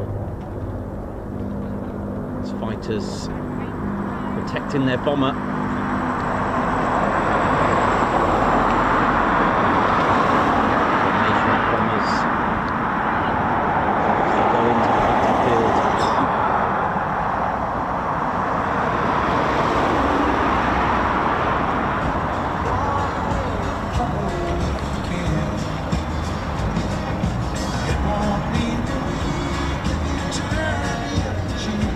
Really?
Bombing sortie, the fighters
now, here we go.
Here we go, watch this, this is awesome. I love this.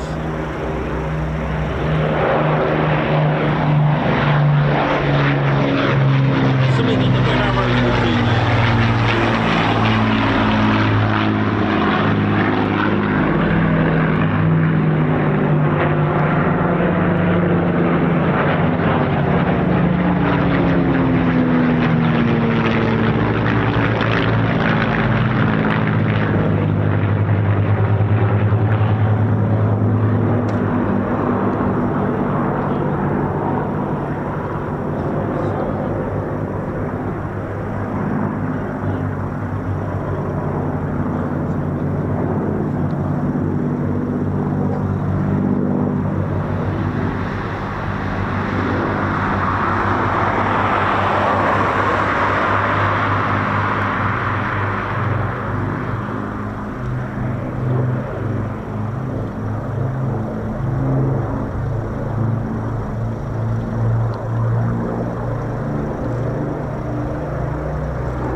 Happened to the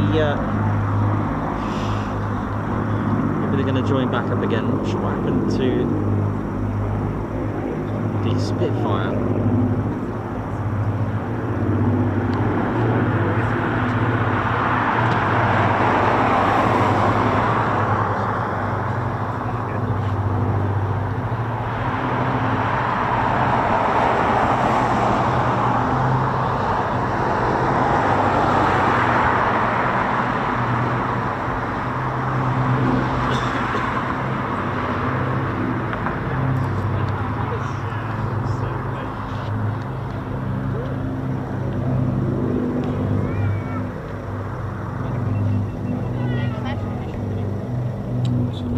Regroup and have another go.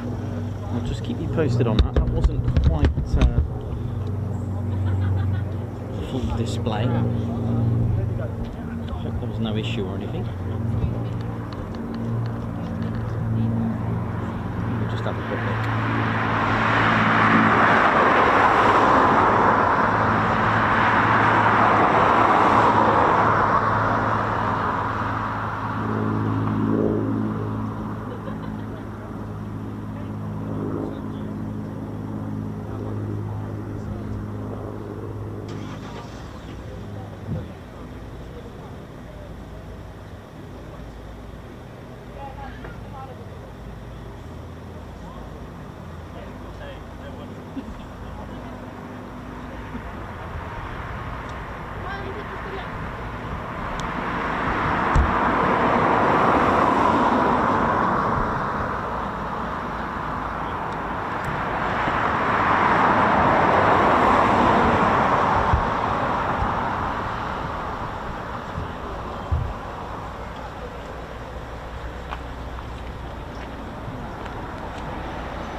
just wait to see what. Coming into the hole again. Okay. Thank you. Not Corey.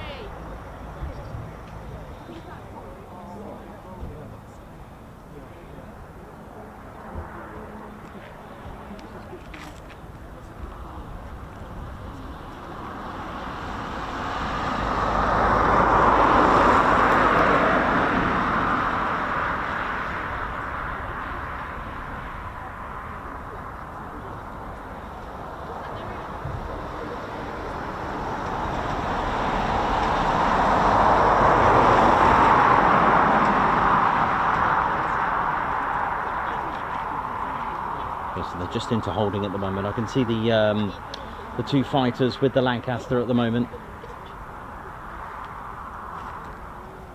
Just behind the tree.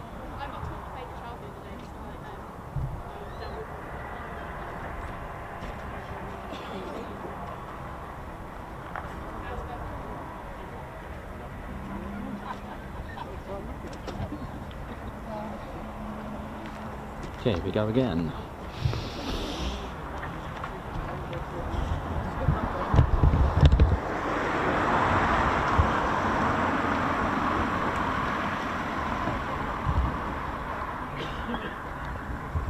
What's your name? Me.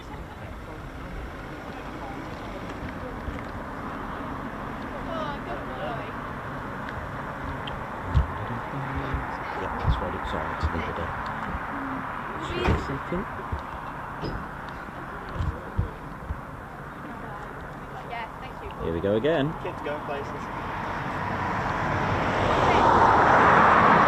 It just shows, even we've seen Red Arrows practice at Waddington, and you know the BBMF practicing certain aspects of the displays over and over again. But we were lucky on Saturday to see what I thought was potentially one of the best displays I've ever seen.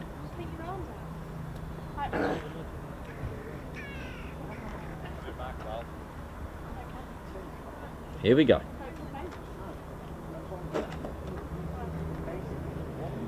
you know what I did on the first day of college? Yeah. Drove to snack. And it wasn't even that hard.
That was absolutely marvellous from the BBMF.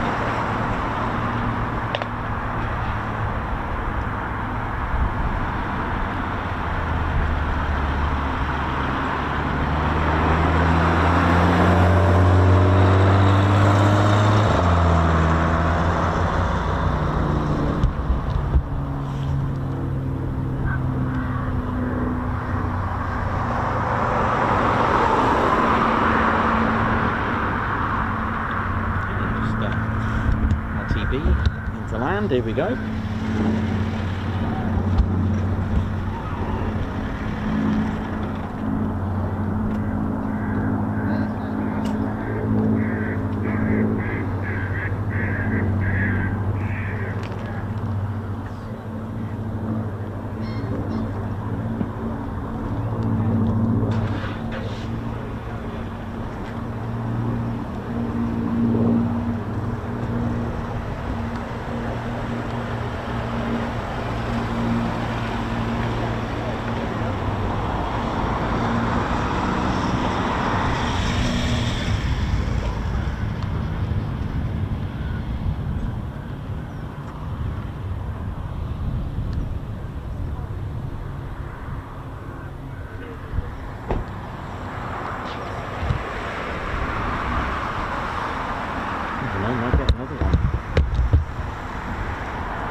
Good. That's what it's all about.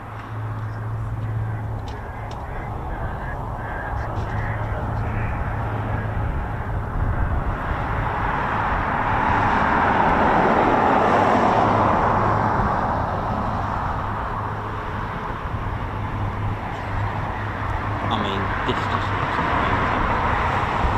Just unbelievable scenes over here.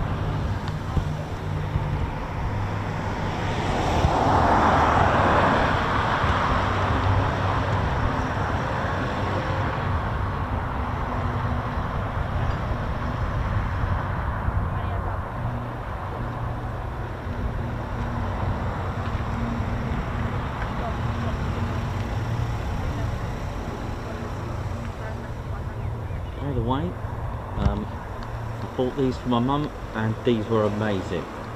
By the way, if you like asparagus, turn right out of the car park, they were amazing.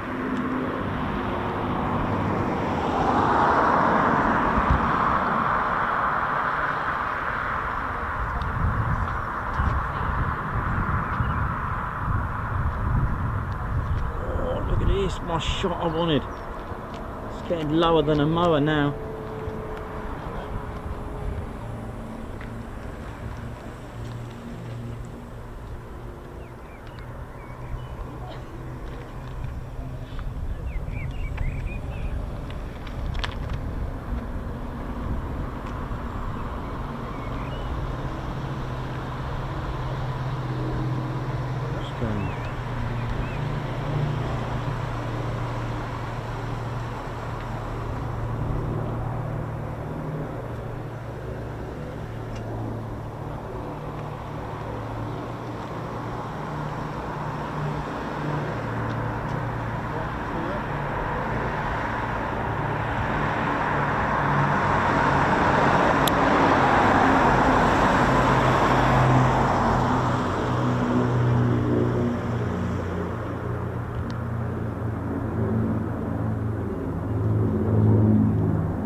P7 safely back.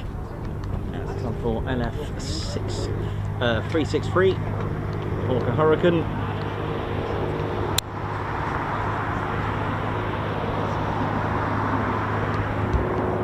I forgot this time of year. I'm absolutely getting eaten by spiders and bugs, by the way. And as much as tickly that they are, one's going up my nose. Oh dear. Oh man. Not that you needed to know that, but that's what I've got to put up with this year now.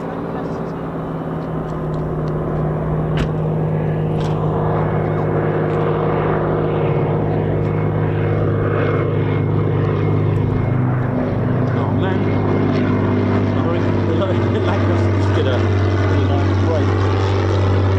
I'm getting distracted by the Lancaster, but I'd be forgiven to look away.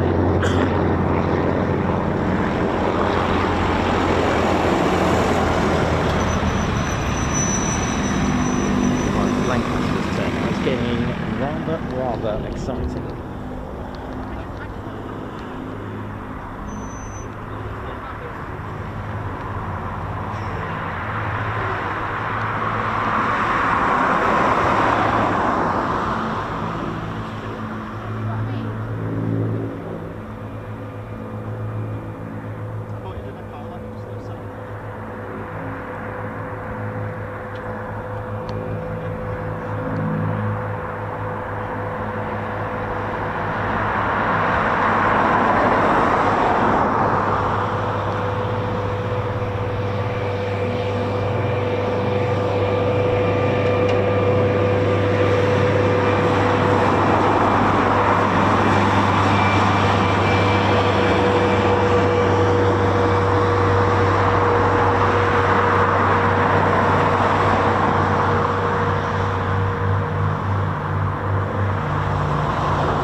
we've had, and it's not been just about typhoons today. It's been, I've just realised we've had two Hawks, A400 take off and land, and then the arrival and departure.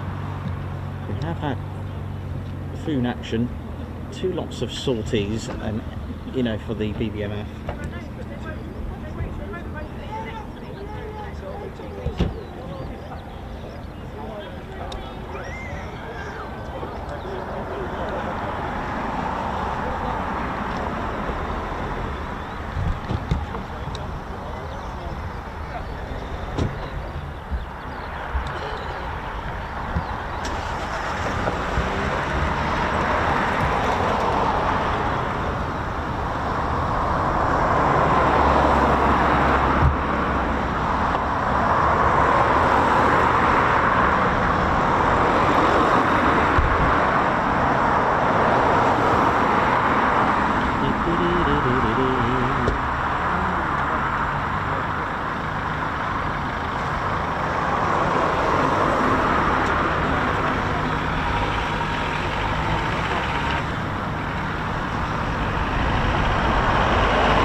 fun day we've had. What a great start. Well, that's set the standards for the week now, so wow, we've set the bar quite high, so I will choose my next location wisely, I reckon.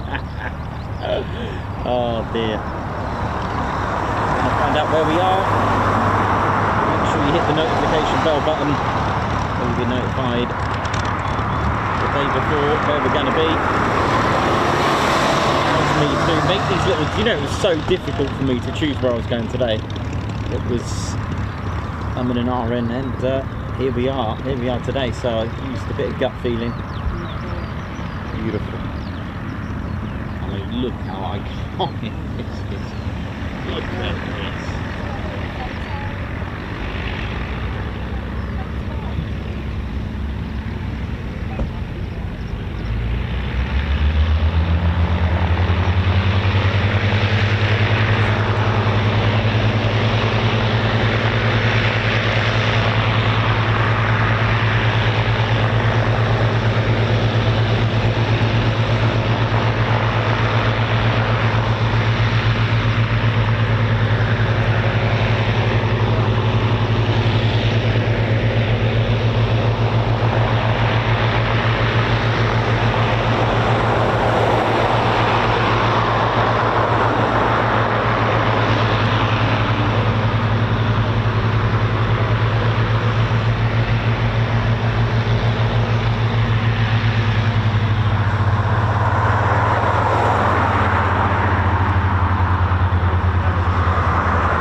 Well, if you enjoyed that, ladies, gents, teddy bears, don't forget to hit the like and, of course, subscribe to the one and only Ted Coningsby channel. If you enjoyed that, hit the like and come and join us.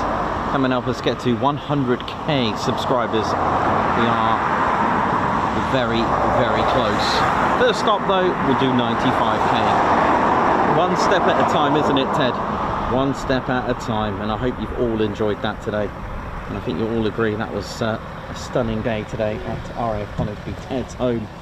It's been a brilliant day, and thank you to everyone who's tuned in today for today's action. So that is setting the standards for tomorrow now, so and for the rest of the week. So, ladies, gents, teddy bears, thank you very much. And Philip Knoll with 22 months membership, 8 nice to you. Thank you very much. Thanks for your support. Jojo with 13 months membership, what a brilliant day. Thanks, Nicholas, and thank you as well. We Stevie Boy, Guards March, thank you very much. Put Guards March for the SR71. Why not? Mark F, thank you for the super. Sharon Smart, thank you very much for the super chat. 24 months for me, Guards March. Congratulations. Saw that flag out, Ted. Guards March, thank you very much. Rob Kennard, high five and a paw pump. Thank you for gifting a 5 Ted Coningsby memberships. Guards March. Oh, behind you.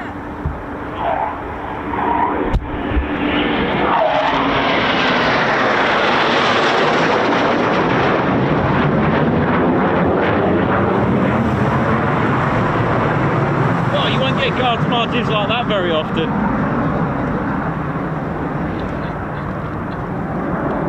Ted, that was awesome, wasn't it? As we finish up the show in style. Dawn Mitchell, what a fantastic day. BBMF A400 Foods, Hawks and more. What more could you ask for? Guards March, thanks a lot. And Forrester 1WFR, thank you to Nico, Ted, for your solid dedication for the channel. It's just numerous uno. Thank you very much. Big shout to the moderators for the work time you guys put in. Absolutely. They do put in a lot of time and effort into this. Thank you very much.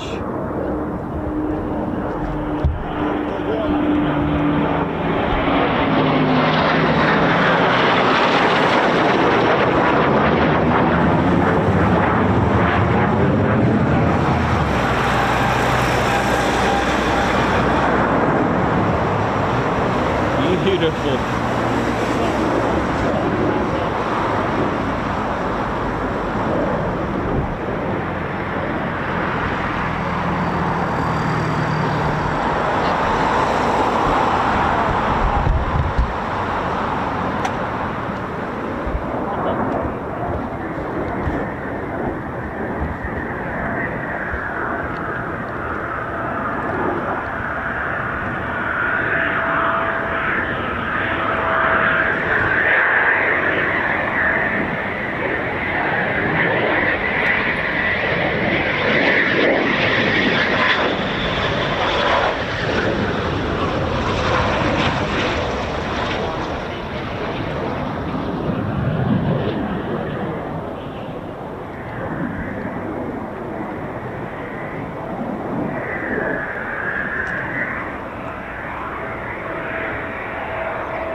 Done, and a great way to end the show, which has what been a magnificent day today.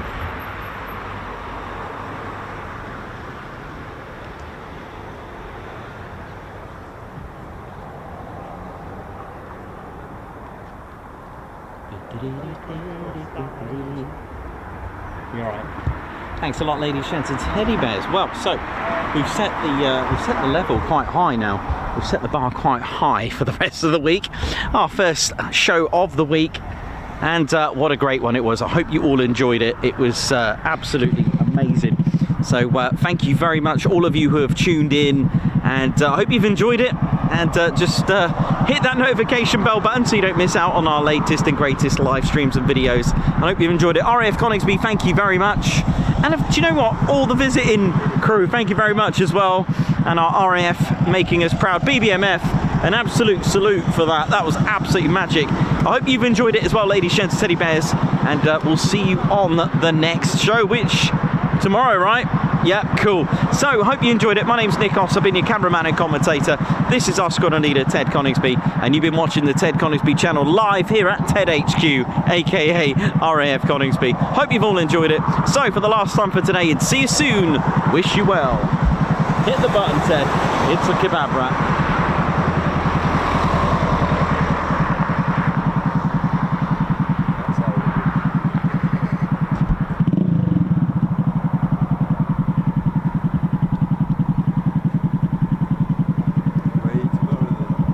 Don't know yet.